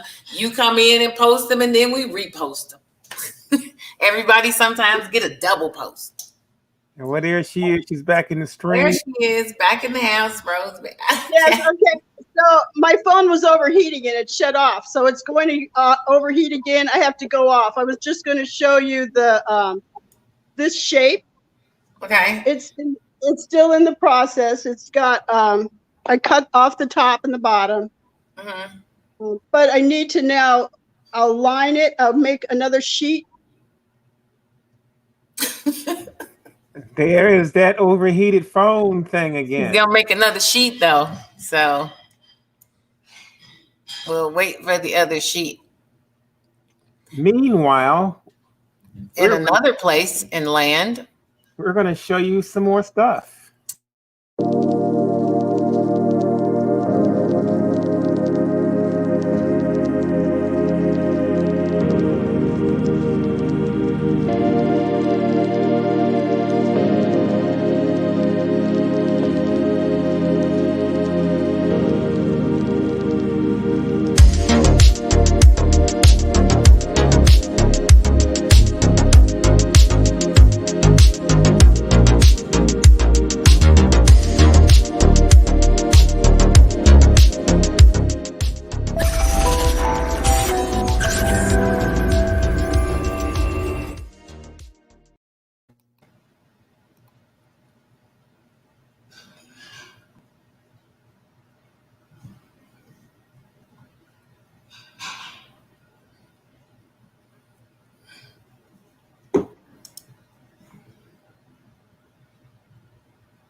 ooh,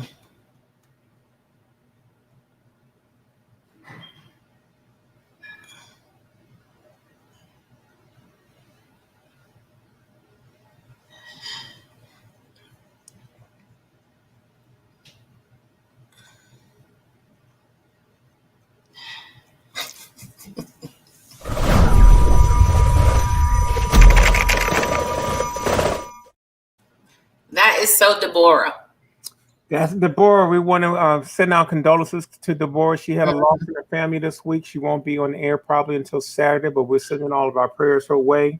Kathleen did a serious little presentation today. I really, really liked it. And her story. Everything was in focus. Yeah, the story was to the point. For those of you that don't understand what artists are feeling like right now, we got this little cartoon that Karen Clark provided us with.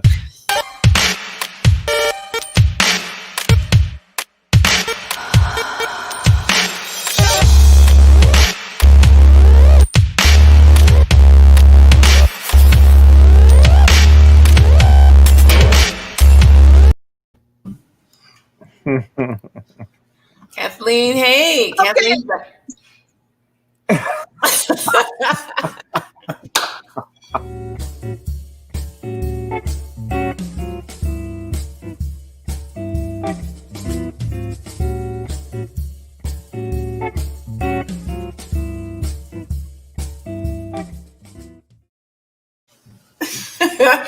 That was pretty funny.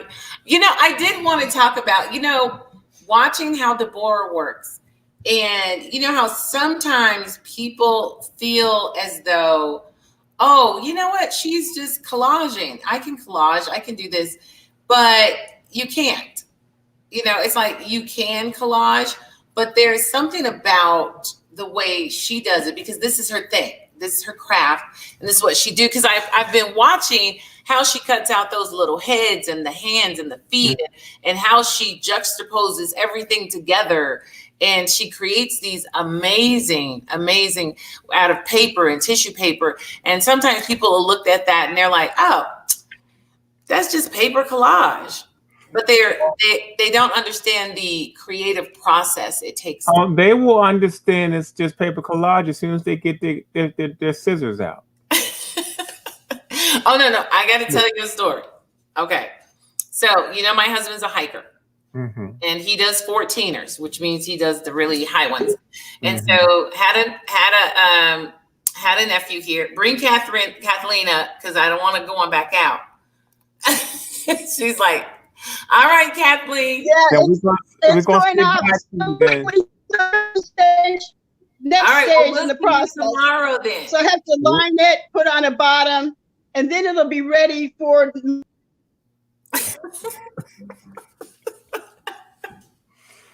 Live TV, y'all. Live TV. That's what I'm talking about.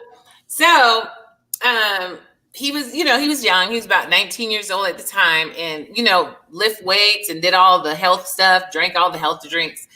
And I told him, I said, do you want to go hiking with my husband? And he goes, it's just walking. It's just walking. And I said, no, Melvin, he'll get up at like 3-4 in the morning and not get back until probably like 8 at night. He was like, it's still just hot. It's just walking. So one morning, one day my husband said, hey, we're going to go hiking. You want to come? And so I had packed like peanut butter, because you do peanut butter sandwiches and oranges, cut up oranges, things like that, things that'll boost your energy level up. So my husband is one of those people, he get a bottle of water and maybe an orange or maybe one sandwich, and then he's good for the day. And so for my nephew, I packed I'm one of those people, I packed a pack for him. And so they headed off. I think it was about 3 or 4 in the morning. They headed off. And then I'd say about 8 o'clock that evening, 9 o'clock that evening, I forgot which one they went to hike, but it was a 14er. And they come back and there he is and my husband. And I said, so Melvin, he said, yeah. I said, so was it like walking? And he goes, it wasn't like walking. Exactly. And my husband said, Louise, if he wasn't your nephew, I would have left him. He said, because I was an hour from the peak and could not peak because he was so far behind. And now, mind you, he's like, this is an old man. I could do this. I could beat him. I said, there's an art to hiking that you don't have, but he does. Let's just put it this way. Experience is experience. Yep. All right. I got a funnier story about hiking. City boy ain't never did nothing in the wilderness, really. lady from school invites me to Vancouver, Canada. Mm-hmm. I said, well, hey, why not? Be a nice little trip. I go to Seattle. I stay for a couple of weeks and I go to Vancouver. She asked me if I wanted to go hiking with her the next morning with one of her friends. At that point, I was a jock into martial arts, weighed about 180. I was fit. Mm-hmm. And these two little white women, probably about 5'4", took my ass through a trail, and I'm still recovering from it. Because I thought, hey, it's just hills. Mm-hmm. It's different. It's a different kind of walk. I'm from the bricks. I'm from Baltimore. How bad can it be? Hey, right. It's a different kind of walking. It's a different, and people don't understand that. They don't usually. I know they were talking about me that day. Right. And so for me, but I am going to charge you for that little word. I just thought I'd let you know. That's all right. I'm saving them all for the last week because Is that what it is? But I remember my husband took me to, where's our people at today? That's all right. I got something. We ain't got to talk about hiking. Oh, okay. No, I enjoy talking about hiking. That's another show. We're hikers. We're hikers out here. Let's see what we got here. We got some. That's Michelle. Look, I know that's Michelle. We are doing some watercolors. My plan is to make some abstract backgrounds that can be used to do line drawings of animals on top. It's been a little while since I've worked with watercolors. It wasn't my little watercolor palette, where I'm a lot more free. These are Dr. P.H. Martin's Hydras. I got them when they did a sale. All that stuff looked new. When COVID first began, they announced. Michelle, she get those sales in. That was really awesome. I've used them before. I have set A, I believe it is. Those Dr. Martins are nice. Numerous paintings, and this was a chance for me to get 2 of the other sets that I did not own. But they've been sitting in storage because with a kid around the house, I don't really do watercolors because if you get interrupted, it can destroy a painting real fast. Like watercolor, you really have to be interruption free. I find it's fast, but the planning requires a lot more mental capacity than I have right now. And let's see. So I've got a couple of new brushes too, and most of my brushes are at home. But that's okay. I'm going to be trying to drop some alcohol into the paint to see what that does. And I wanted to work with earth tones right now because this set has some sap green, Payne's gray, burnt sienna, umber, and yellow ochre and sepia. And I've got a few of these watercolor blocks. And the nice thing is, like, because I've got several, I can just switch and let each painting dry. These were damaged out by Michael's last year. You can see the original price was $26.99 and I got it for $6.75. And I think I even got to use a coupon on it. When deals like that happen, I try to buy as many as I can afford. And then I stash them. And this is kind of nice to loosen up. Yesterday I did a lot of detail work, and that can, I'm gonna just wet the paper a little, because most of the techniques I'm gonna do right now are what I'm wet. I like watercolor blocks because they don't buckle, and it's basically stretched for you.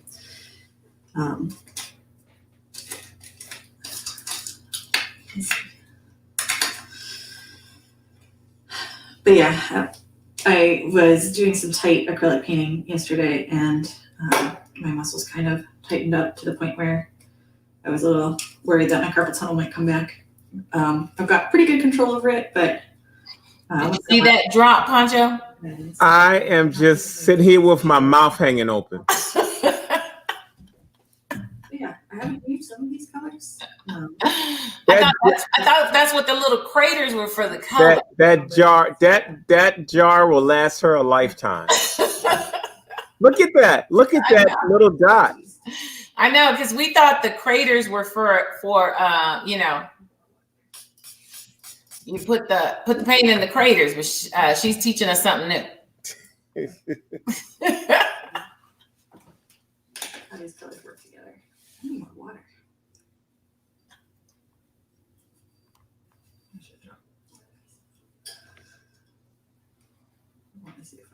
colors. The cool thing about these is they're hyper concentrated. So you can, a couple drops is plenty.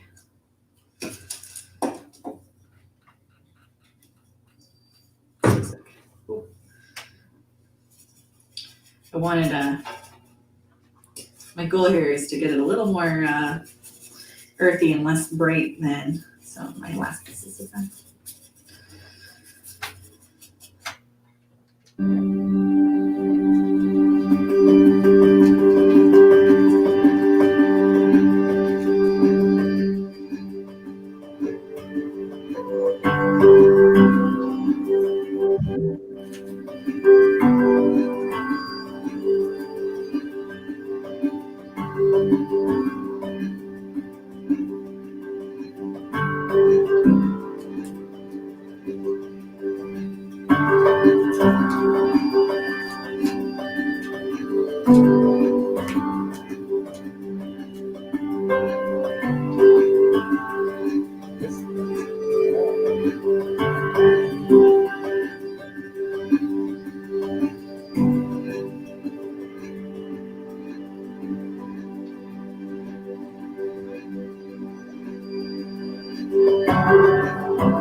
I do recommend these, like set A, I really love, but they're like more jewel tones. I got this one because I'm really trying to introduce some earthiness to my work. I'd like to be able to work more in earth tones when I intend to. Do I like that green? Huh. I would love it as foliage. I think this is going to be gorgeous leaves someday. That wasn't my intention with this. But I can see it maybe used to turn. See it mixed with some burnt umber.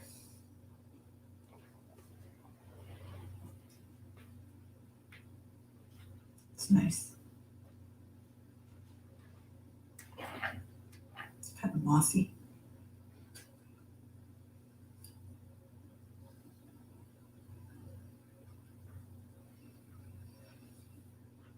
So yeah, I couldn't believe that I would have forgotten some of my techniques. I've been focused a lot on digital work because that's much easier to do with a kid around the house, because if you're interrupted, digital paint never dries. So you can always come back to it and figure out what you were doing. And if you aren't sure what you're doing, you can always hit undo and see what the last movie you made was. Especially with Procreate, which memorizes everything. You can even watch a time lapse of yourself work and be like, that's where I was going with that. I've been using my art time to make print on demand things, especially patterns of animals. I got lucky because I got into making fabric just as COVID started, if one could call that lucky. COVID has not been delightful, but it is what it is. And it did certainly make a market for patterns, especially fun, unique patterns. I had one that got popular real fast. I had one of ball pythons and then another of a corgi wearing a plague doctor mask.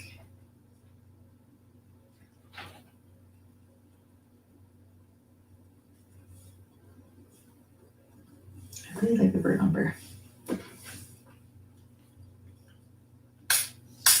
So I wonder how I can control that. That is lovely. See? Whoa. Like, I'm wondering how to get this to do that more on command and not by accident. It definitely needs to be a specific gloss for the paper. But whatever it is, this paper right here, right now, is perfect for it. I'm loving it. It's like watching like neurons grow.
Yeah, speaking of being a parent, my kiddo pulled me aside yesterday, which was Sunday, to tell me that they wish I didn't have this job and that I had a different job and that I wasn't an artist, because then I would be home more. That they hated that I worked on a weekend. I felt a little bad about that. I think that's just how it is, though. Kids are very good at making you feel bad sometimes. They don't need it. Gabriel's used to me having them as the center.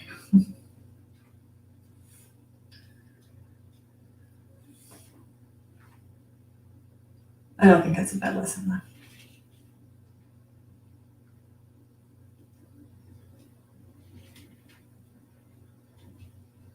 And they've gotten very independent. They even did a whole Lego kit on their own without my husband's help, because they couldn't wait until my husband was off duty. And that was awesome. All right, that's kind of cool. Looks kind of like mold or something. But I look forward to seeing how that dries. Because when dried and pressed flat, that might be a really cool background for some inks.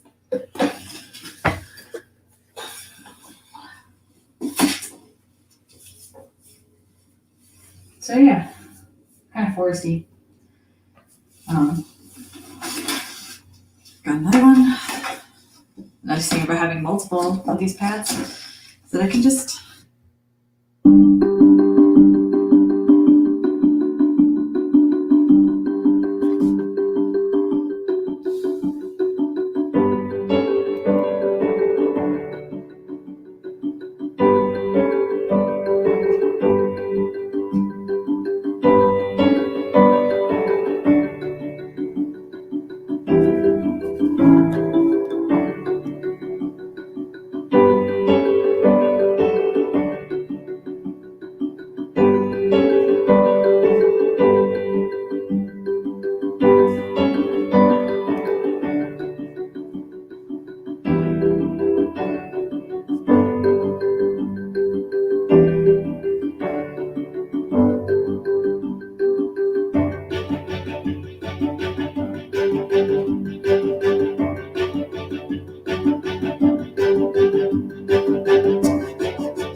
kind of soften the edges here.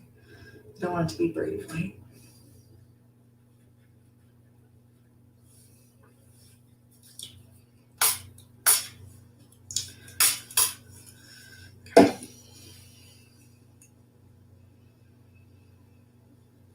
Well,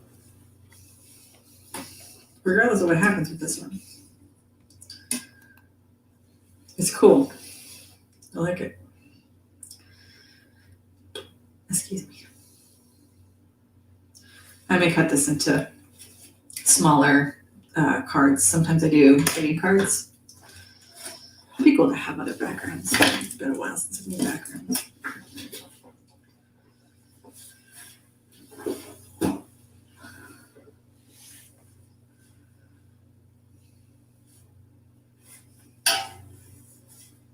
But yeah, so there you have it. Just playing around. Nothing too crazy. Here's how this one I started drying. You can see some really cool textures there. I may just take this and cut it into smaller sections for little pieces. Sometimes it's really fun to just, do a small piece and then draw in ink, and then sometimes I even use white gel pen and just highlight a couple of areas, and it looks pretty cool. Or I use white acrylic paint or the Chinese white watercolor or gouache. It depends on what I have on hand, honestly. So we shall see how those dry.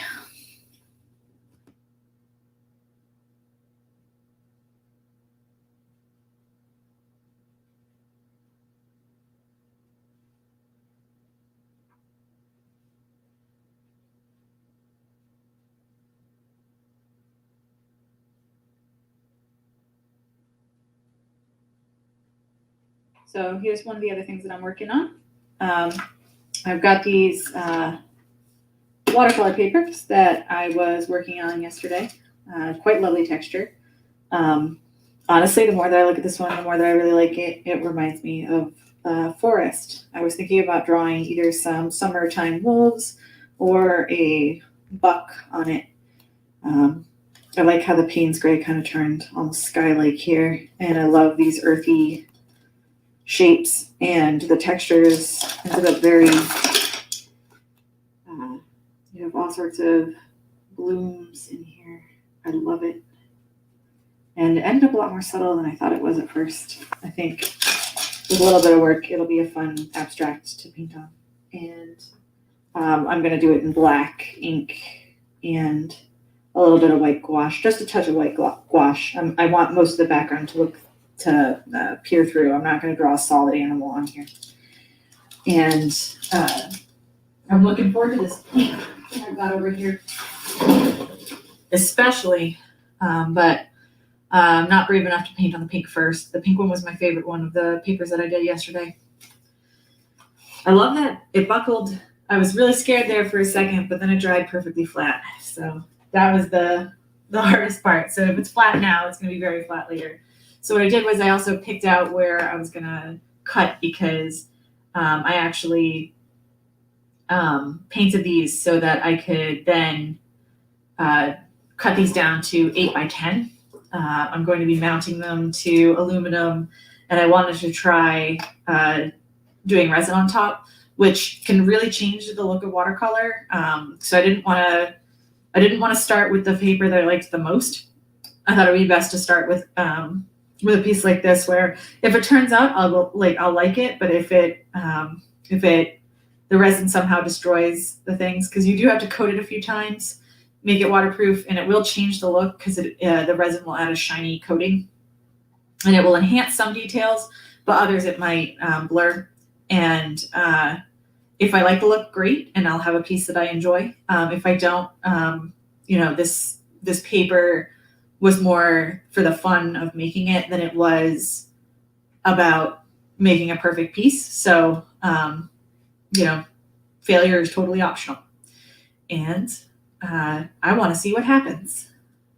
So I got to sketch first, and then I'll put the thing, because while I can technically sketch in ink, and maybe I should try that more to loosen up, Right now, I'm not brave enough to do it.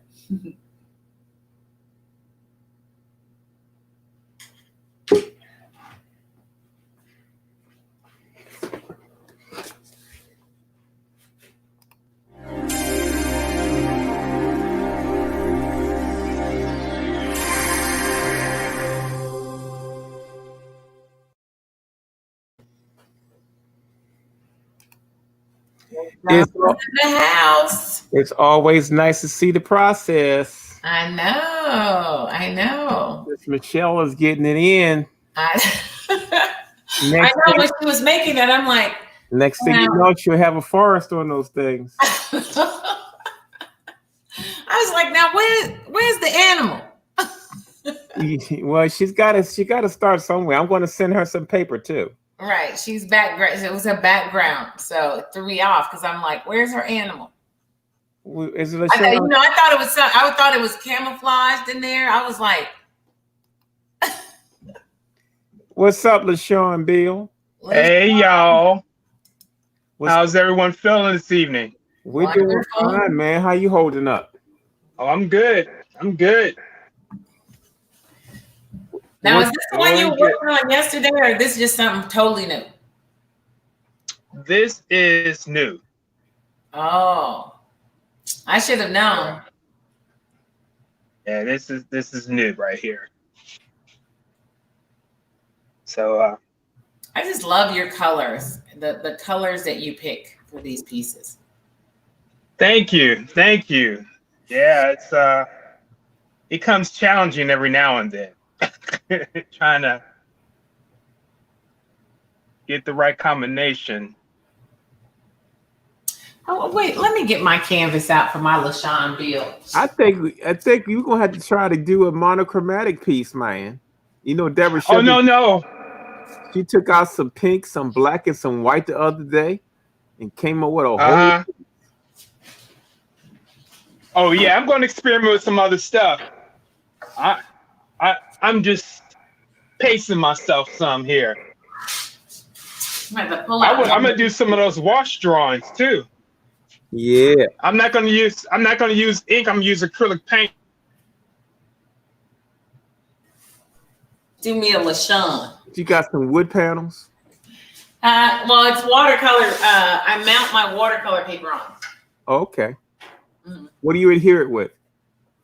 I actually use the gap to seal the wood, and then I use a gel medium to adhere it to here, to the board. And then I set a bunch of stuff on top of it for pressure. Very cool. So that's how I do those big panels like those. This right here, that's watercolor paper mounted to panel. This is a screen actually. I did this as a screen. This one. Yep. Can you see from there? And that's watercolor paper mounted on wood. Yeah, but this one, because I wanted to make it like a screen, I did it all the way. Originally, this was they were two paintings. And so they were watercolor paper mounted to board. Mm-hmm. And then when I decided, I said, I want to make those a screen. So I put a back on them. Nice. So you're so crafty. So now it has a back. Well, okay, I don't build it. My husband builds it. Hey, if I had a husband, he'd be building them too. So I really like this was a fun project to make this like a artistic room divider. Very cool. Yeah. So there you go. Send that down to Rose. That's cool. Nice.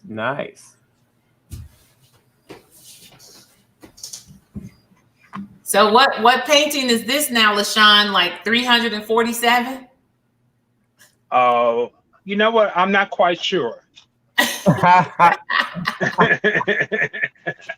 be honest with you. Somewhere in that neighborhood. It's somewhere. Right. It's like Well, LaShawn sent me an old video that I think we can share today.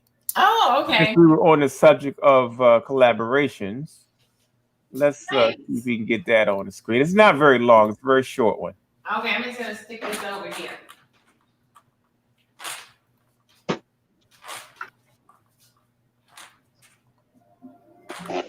Oh, Pancho.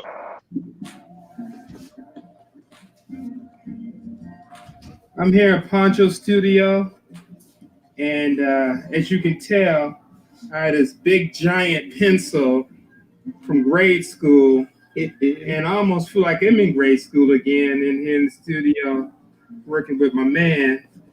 It can be intimidating. Are those jelly beans? I ain't say it is intimidating. That's what they look like, jelly beans. Well, because he draws so damn fast and make it look so effortlessly, where I be struggling with it sometimes. It's like I gotta warm up. But you know what? I'm not one to dodge a challenge, so I'm just gonna have some fun with it. And at the end of the day, that's what life is all about: having fun with it.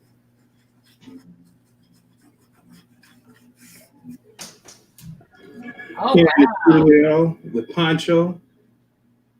Wow. Working on some collaboration pieces. This is one of them right here, folks. That's pretty amazing. It came out quite nice. All right, if you're interested, drop us a line. He's always selling. Details. Always. Here's another collaboration piece with Larry Pancho Brown. We're knocking him out in his studio. Interested? Drop us a line. Interested? Drop Hey. So that's an old video right there. I don't even know where LaShawn found that. That was probably stuck on one of his flip phones. Yeah, it was. It was. I was clearing some stuff out and came across that. I said, wait, I gotta share this. So it could have been better timing. I needed more memory in my phone, so I had to delete some files. What's going on, Ryan? Pretty good. How are you? Doing great, man. Watching you do some great things, man. That last piece you submitted is awesome. Mm-hmm. Yeah, thanks. I'm glad. Really glad how it turned out. For those of you that just tuning in and didn't get a chance to see that, I'm going to show you the creations by Mr. Murray, and check out the last piece on that reel.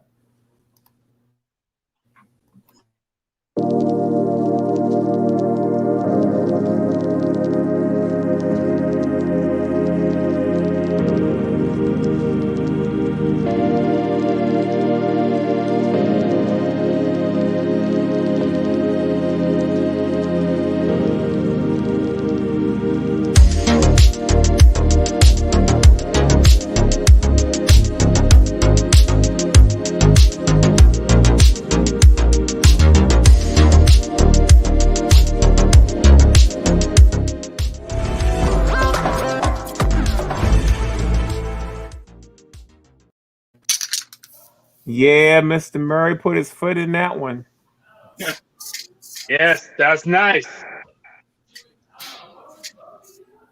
What you working on today, Ryan? This is the planet tutorial that I did a couple days ago. I'm just adding on to it. Okay. With some of the stencils I cut out yesterday. And then I have this old screen print that I did on rice paper in school that I've just held on to for years. And I think I'm going to wheat paste this on when I'm done. Very cool, man. You are getting into it now, Mary, aren't you? Yeah, feeling good. Good.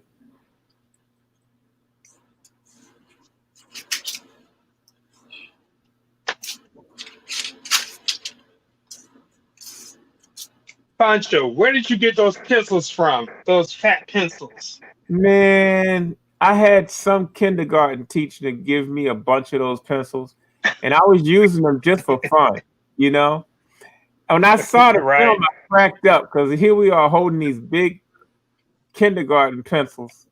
They're hard to find, you know. I'll go to the teacher supply store and see if I can find some. Yeah, man. I know I got some around here. I just got to dig them up. Yeah. I almost don't even want to work on the piece unless I'm using one of those. It's like having your. What happened with the palette knife piece you were doing the other day? It's done. I'll be sending you some photos of the last two pieces tomorrow. Okay. In case you didn't get to view your video, LaShawn, here's your video so far.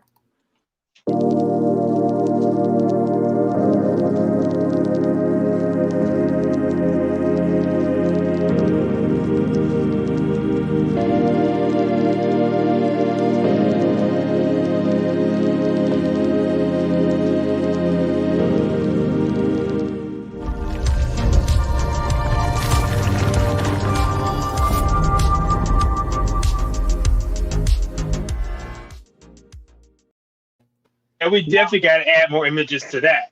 Well, that's why I did it as a teaser, so you can start filling that in. But I wanted people to see those are two collaborations that LaShawn sent me the other day that I have to try to embellish. I wanted to photograph them first. So, yeah, man, your video is set up and waiting for images. Yeah. You'll start getting some new ones tomorrow. And I'm going to start on those sketches and start knocking those out as well so I can get them back to you.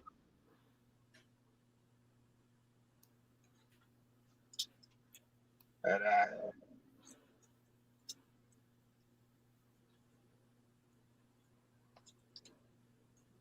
so today I picked up some rubber stamps that I had made.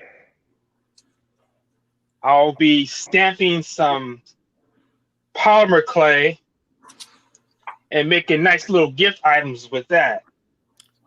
Very cool.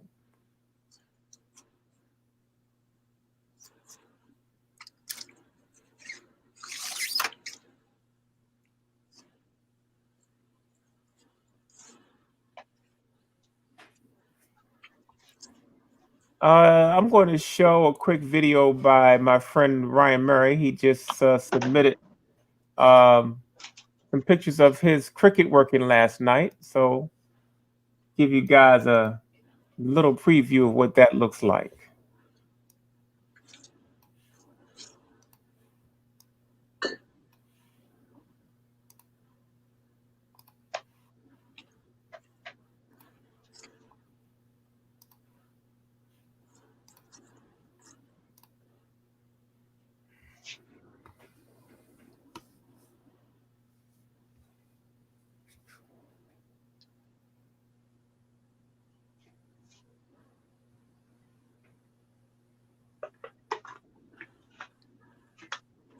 This is a machine that Ryan uses to cut his stencils.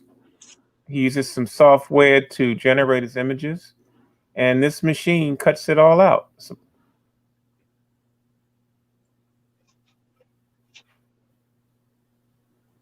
that looks like fun. It does look like fun.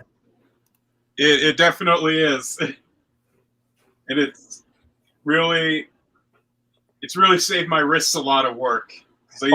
I can only imagine. I'm sure. Hey Ryan, did you get that file I sent you? Did I get what? Did you get that image I sent you? Oh yeah, the piece you did. Yeah, I just got that today. Yeah. So are you going to be able to work something out with that? Yeah. I'm anxious to see how your Cricut will cut that, and I'm anxious to see how you would paint that. Yeah, it should be interesting. But yeah, I can definitely play with that. Yeah, fantastic. Ryan, you should have a package coming from me in a couple of days. Oh, sweet. Oh, you got a package coming. My mind got about maybe 10, 11 pieces in it. Oh, damn.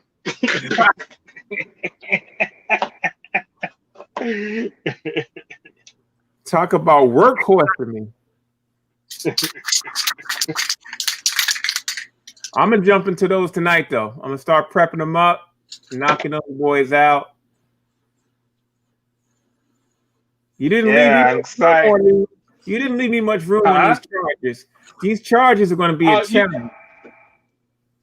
Oh man, I know you up to it. I ain't even worried about it. You know, you can overlap them however you need to do to make that work. You know I'm going to work something out. I have full confidence.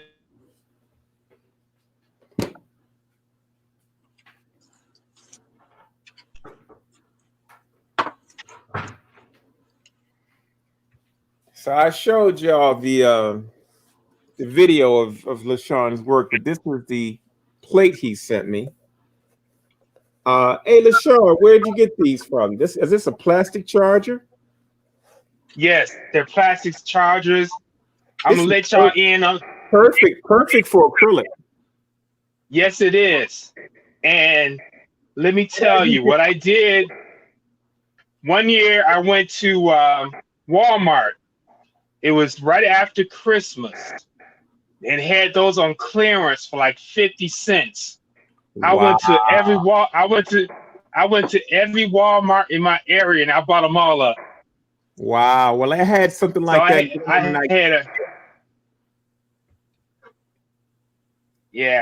I had something going on at IKEA like that for a while.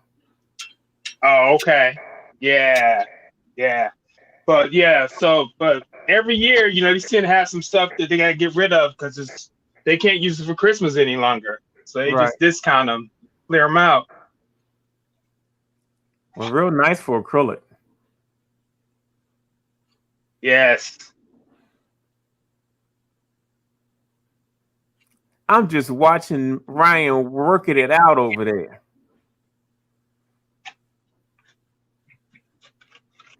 You must use a lot of Mod Podge over there, huh? Yeah, I bought a pretty big container. You call that a big container? You should see the one I got over here. Well, it was the biggest one they had at Michael's. I'm sure they have bigger ones elsewhere. Look, you doing some funky stuff over there, man. Thanks.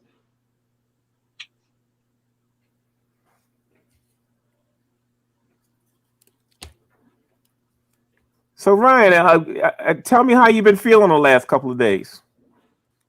I feel like I'm starting to hit my stride. By that I mean making things that I'm actually proud of. Mm-hmm. Because the first couple of days I was just really trying to find my footing. But now, yeah, I really feel like I'm grooving. Yeah, you are grooving, man. Listen to us sounding like we from the 60s. You're grooving, man. Like you guys do on a Sunday afternoon. Well, I guess you must be getting the painting hour, huh? Looks like it. Yeah. It looks like it. As far as this statement of giving away our secrets, there are no such thing as secrets. It's about sharing. We don't own none of this stuff. We just articulate it different. That is so true. Okay, so we got that question. Do artists wear masks and protect their hands? Protect their lungs, etc., as well as their hands. I'll let Ryan answer that question since I know they didn't direct that towards me. Right, because we've been watching Ryan. Ryan, can you please answer that question, sir? Normally, yes. However, I do not know. I know Rosemary is holding onto a mask for me. I keep forgetting to ask her for it back. When I'm doing large scale, like indoor projects, I do wear a mask, definitely. Ryan, I have been watching you for 15 days, and yes, and I have to see a mask. We've not seen you wear a mask yet. And this is a pretty large project for 15 days.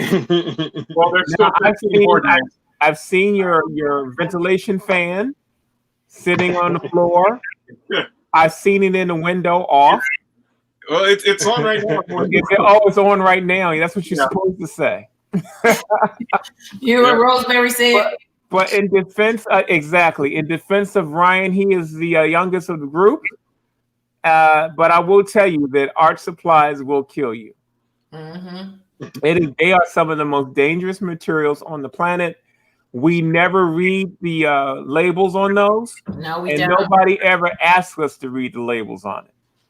I was amazed to find out when I was a sign painter that the paint that I was using for over 25 years was lead-based. Yeah. That's one-shot enamel and all those fast dry. If it's drying fast, it probably has a bit of lead in it. Oh yeah. Annie Lee, the great Annie Lee, began to have a. She was allergic to pigments, not paint, not oil, not acrylic, but color pigments. And so she wore gloves, she wore mask painting with acrylic because she was beginning to have a reaction from it. Artists like Wack, he's beginning to use gloves, but no mask. And so we all can do a little better with our paint and materials usage. My whole studio is water soluble. I only use acrylic and watercolor paints, and anything that is toxic goes outside. But, I know today. I often wonder if the correlation of the kind of cancer that I have goes with the paints that I've been using over the years. Paints you were using over the years. Because when I was a sign painter, I was using some of the most lethal paint on planet Earth. No mask, like Ryan. I was in my early 20s. That's it. And I was painting murals and billboards and all kinds of stuff, wide open masks, spray guns, and you feel like just because you're out in the open air, you're okay. You get paint up your nose, you sneeze, you blow your nose, you see the color there, you don't paint, you laugh at it, and you keep going. That's not right. I know. I was using. This is a public service announcement for paint safety. Presented to you by Ryan Murray. Right. I was using what is it? Some glue today and last night, and I thought, okay, this stuff will knock you out if you're not careful. So you definitely have to be. You definitely have to be careful. It's that moment when you don't feel like going outside, and you go to use that adhesive or that spray. And you just spray a little bit because you're being lazy. You realize how lethal that stuff is. It is. And that's how I was today because I wasn't using the contact cement.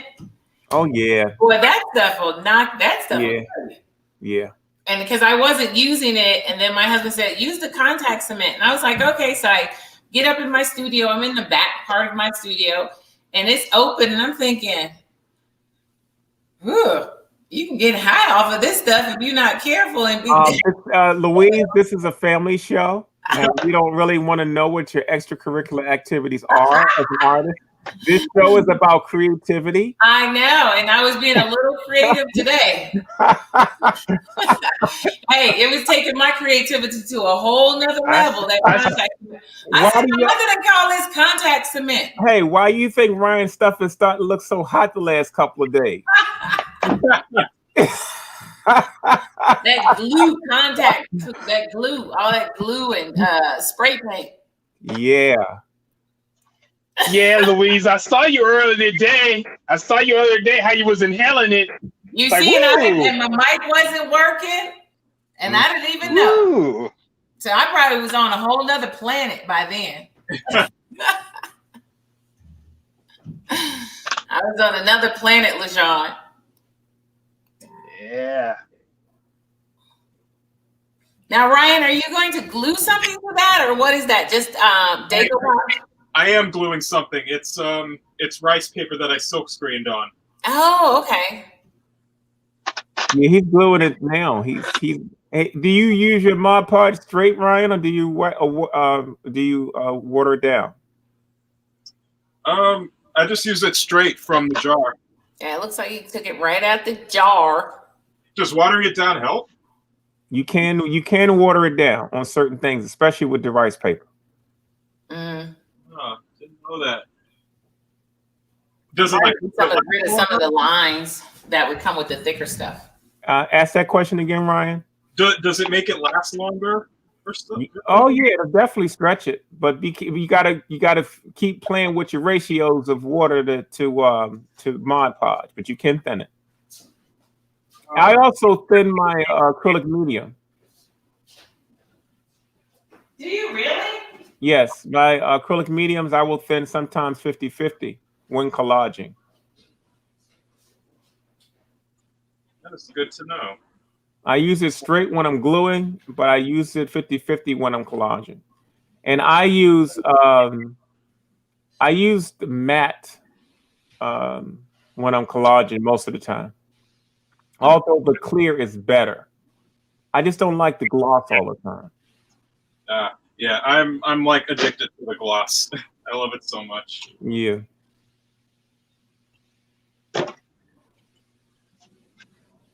Yeah, I love the gloss myself. Well, they say we like the shiny stuff, so it's all good. Yeah, here it is.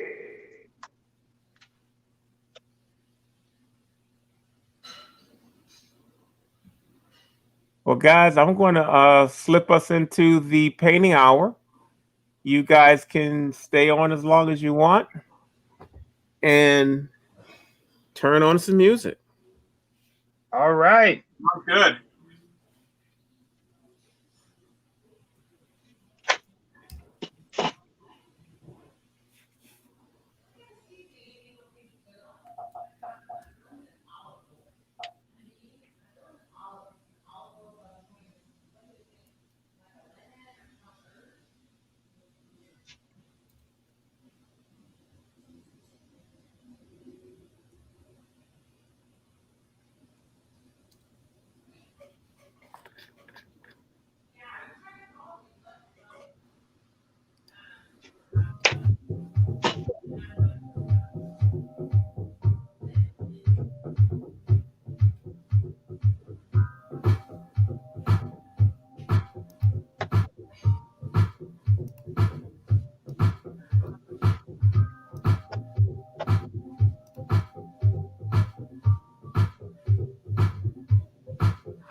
as much as I like your hat, it keeps getting in the way.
trying to see what I was doing, LaShawn?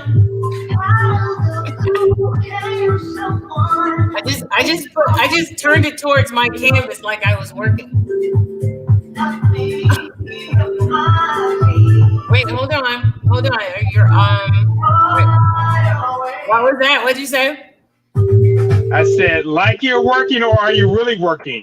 No, I just instead of having it look at me while I change things around, I just turned it that way. Oh, okay. Nice. It's a nice piece. Thank you.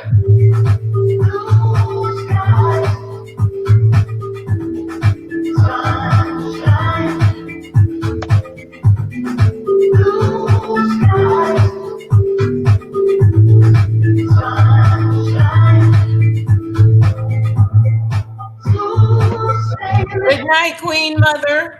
Queen Mother is leaving.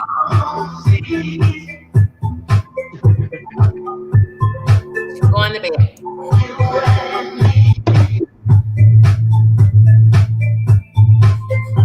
We'll look at Pancho's hat for a few minutes.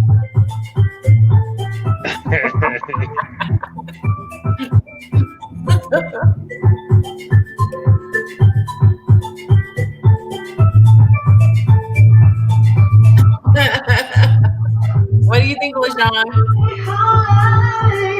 Oh yeah. Nice.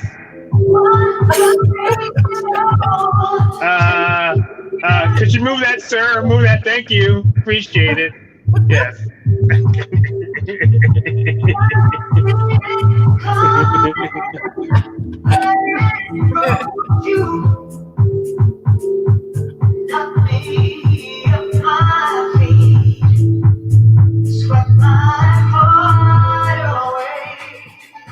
Looking good.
Ryan, are you working on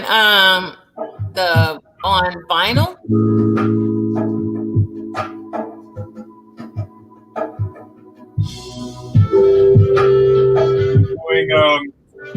I'm playing around with the figures I was spraying last night. Oh yeah. My general rule with stencils is like if they look good on canvas, they might look good on the record. So okay, I'm looking to play around with those. You ever thought about turning that into a clock? Yeah, I've actually done a few clocks. I made those by like acrylic pouring, like onto the record and then spraying it with resin. Right. I might do one of those this month.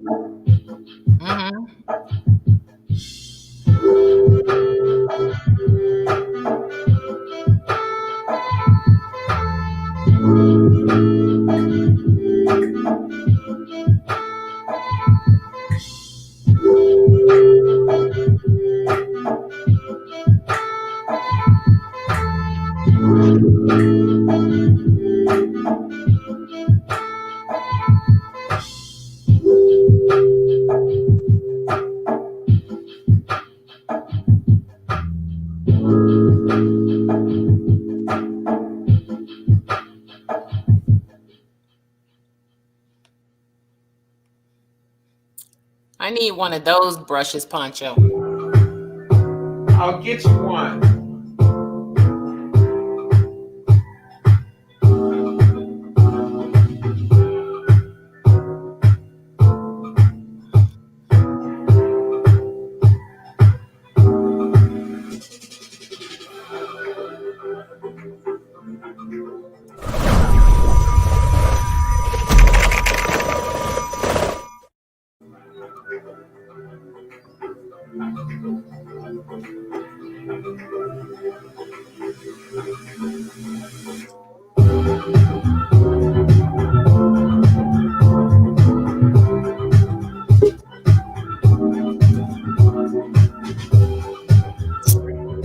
Karen Clark is in the house, people. At least a really nice white speck of her. Oh, there she is. Karen's in the house. Hey, y'all. What's up, Karen? Girl, you know the time stops when you show up. I just want you to know. But right now, you a little fuzzy on my camera. Yeah, what's happening with What's up with the Karen Clark today? What's happening with your reception tonight, woman? We not getting the usual. And why she got a camera upright? I don't get it. She haven't got there it is. She got it right now, but she's doing that whole. It's like robotics happening over here. Them eyes still working though. Oh yeah, hey, those aren't going anywhere. What? You got the slow motion dance today. Yeah, you got the delayed broadband thing happening tonight. You got a little delayed in there. Okay, give me a second. Oh, LaShawn done put a new piece up. We getting 2 today. I guess because he has started that other one already, so he gonna give us another one. Got a shout out from Manny B, my son. Oh, who hey. is also a former participant in the Creative Quarantine. Nice. Hey, Manny.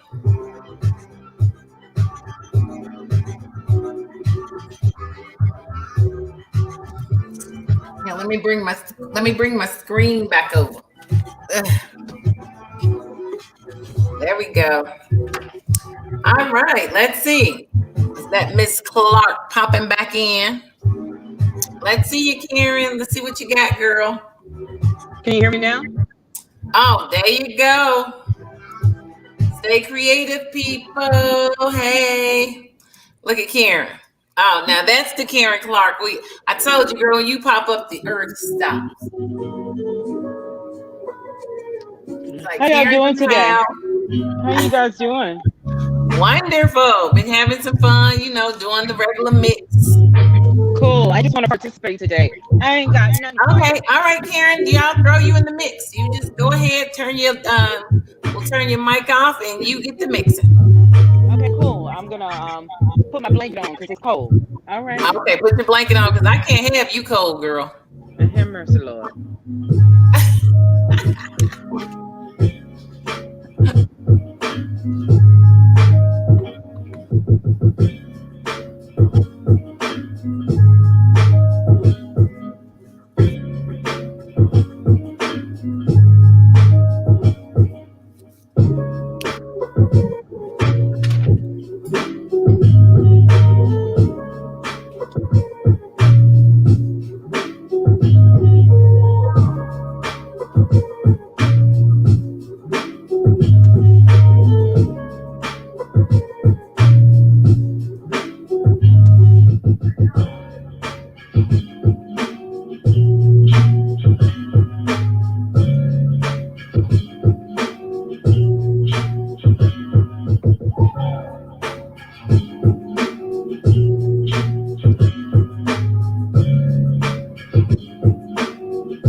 Sheldon's in the house. We got the Sheldon in the house.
Now, Karen, are you making heads for your angels?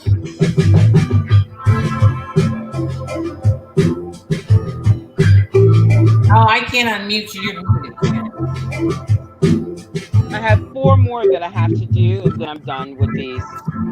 Okay. So you're just making a certain amount of angels? Mm-hmm. Unless somebody requests it. Uh-huh. Yeah, because I want to do other things. Right. Well, you know what that means? There's not that many of them. So that means, boom. Get them where they are.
Hey there.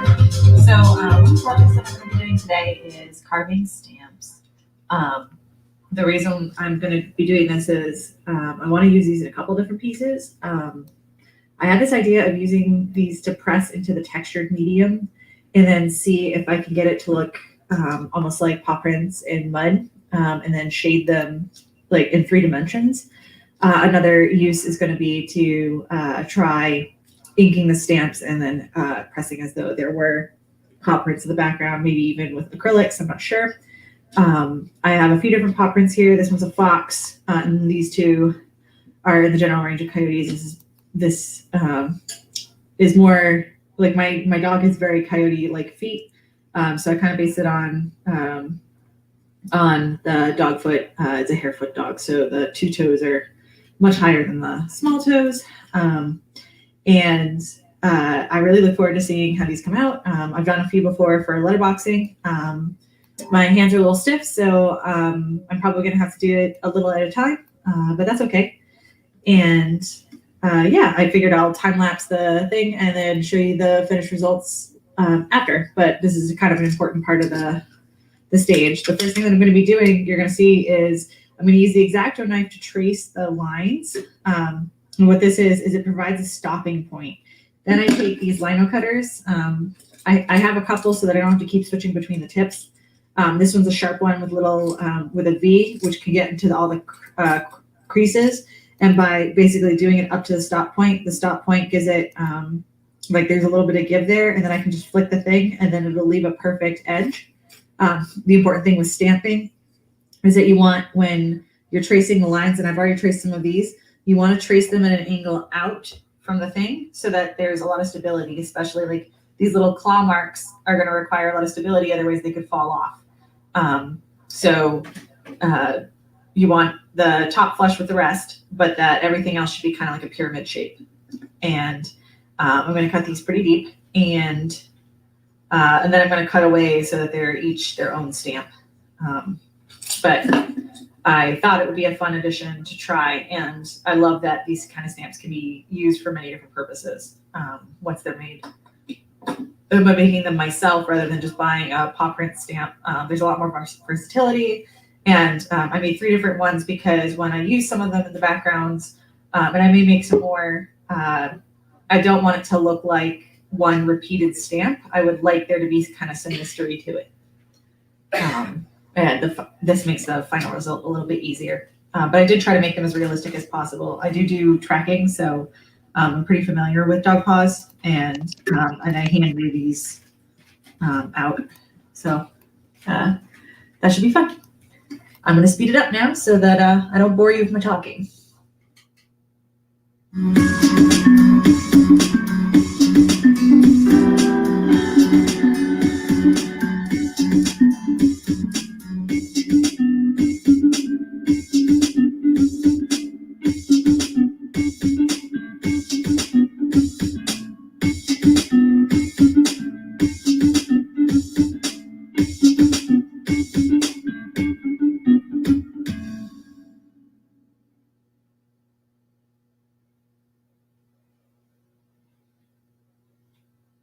checking back in. Here's the finished stamp. You can see I cut it out. I used an X-Acto knife to trace out the line that I had made, and then I try to make it as deep as possible because I also want to use this in 3D medium. It is a little messy, but I think it might work just fine. I need the general impression, not exact detail. I'm going to go give it a test at home with some ink pad and also into like Play-Doh and stuff. And if it works just fine, I'm going to leave it as is. And if not, I might do a little bit of refining, but it's mostly done state. And I'm really looking forward to using it in some finished works.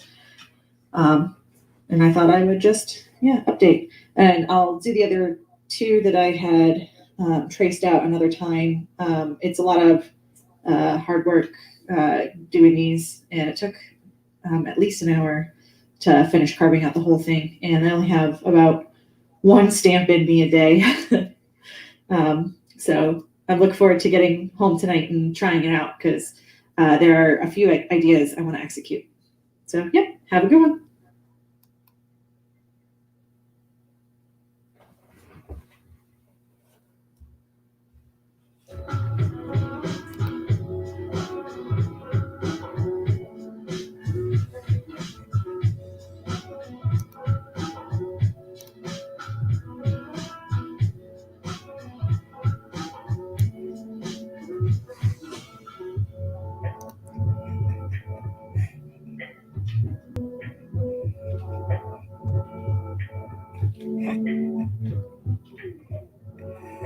Somebody's got a lot of free time on their hands. What's up, Sheldon Smith? What's up, Mr. Poncho? Just working the night shift, man. Yes, sir. Piece is coming along nice, man. Why don't you turn it around so the folks at home can see it?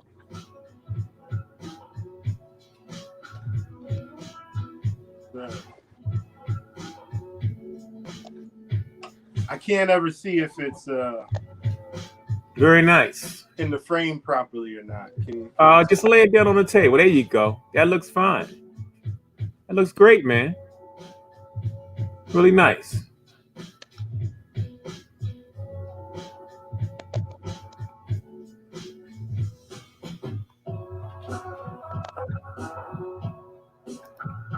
You look pretty. You look pretty too. Your microphone was off through that whole performance. Oh, dang. Ready for it? Action. Hey, girl. Hey, how you doing? I'm good. You look pretty. You look pretty too. Where did you get your hair done? I don't know. Well, all right. I'll talk to you later. Bye.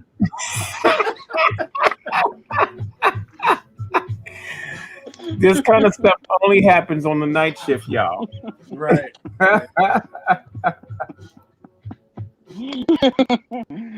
Hey, look at the screen. You never know who's watching. Hey, Karen, in the house. Another person that has done a creative quarantine before. Buster.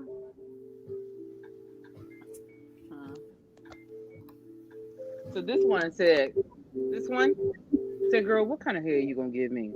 I don't know. You say, I don't know. Okay, bye. Okay, bye.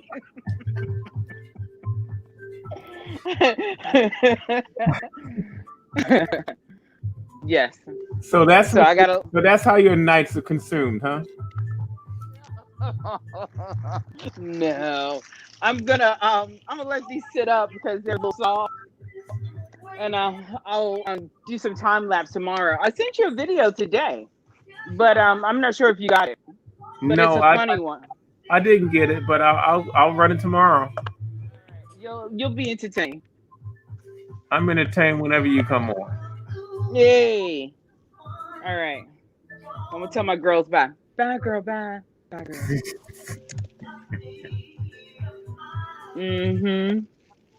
Yes, I do. I sit here and have conversations. Ooh, they're gonna be pretty girls. Ooh, I just dropped you. I am so sorry, girl. I just dropped this one. Carol Grace says, great performance, Karen. Okay, bye. Bye, girl, bye. Carla Jones says, I just love Karen. Too cute. Good night, y'all. I'm out.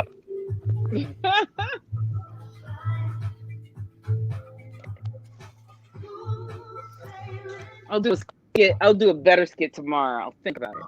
I'm sure we'll be all lined up waiting for that. I know, Louise especially. I'll let Louise play the. I'll let her be one of the people, so she can have a conversation. Louise is probably in a corner somewhere taking a nap. Girl, oh Lord. I'm actually sleepy tonight myself. Well, you know that's supposed to happen, girl. You on day 13. You've been rolling. You probably been rolling harder than everybody else. Yeah, I got I'm sleepy tonight, so I'm gonna go to bed early. I got up early. I was up at 7. I think 6:30. I'm gonna try to get out of here a little earlier tonight myself. Yeah, definitely. Yeah, so I'm gonna just chill. So anytime you see me do this, I'm checking the weather in the building because heat rises, so I'm waiting for it to fall back down. So I'm like, it's warm up here, but it's cold down here. That's like the old McDLT sandwich.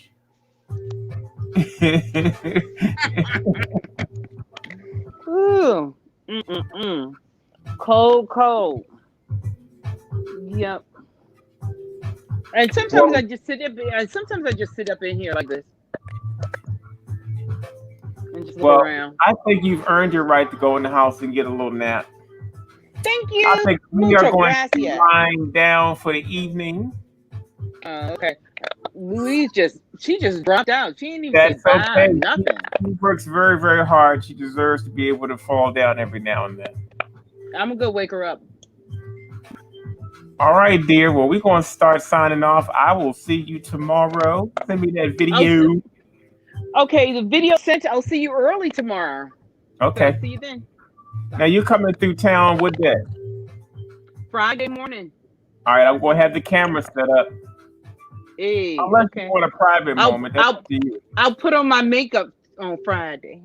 Okay, you're right. What is that going to be? Just wiping off the clay? All right, dear. Bye. You have a good night.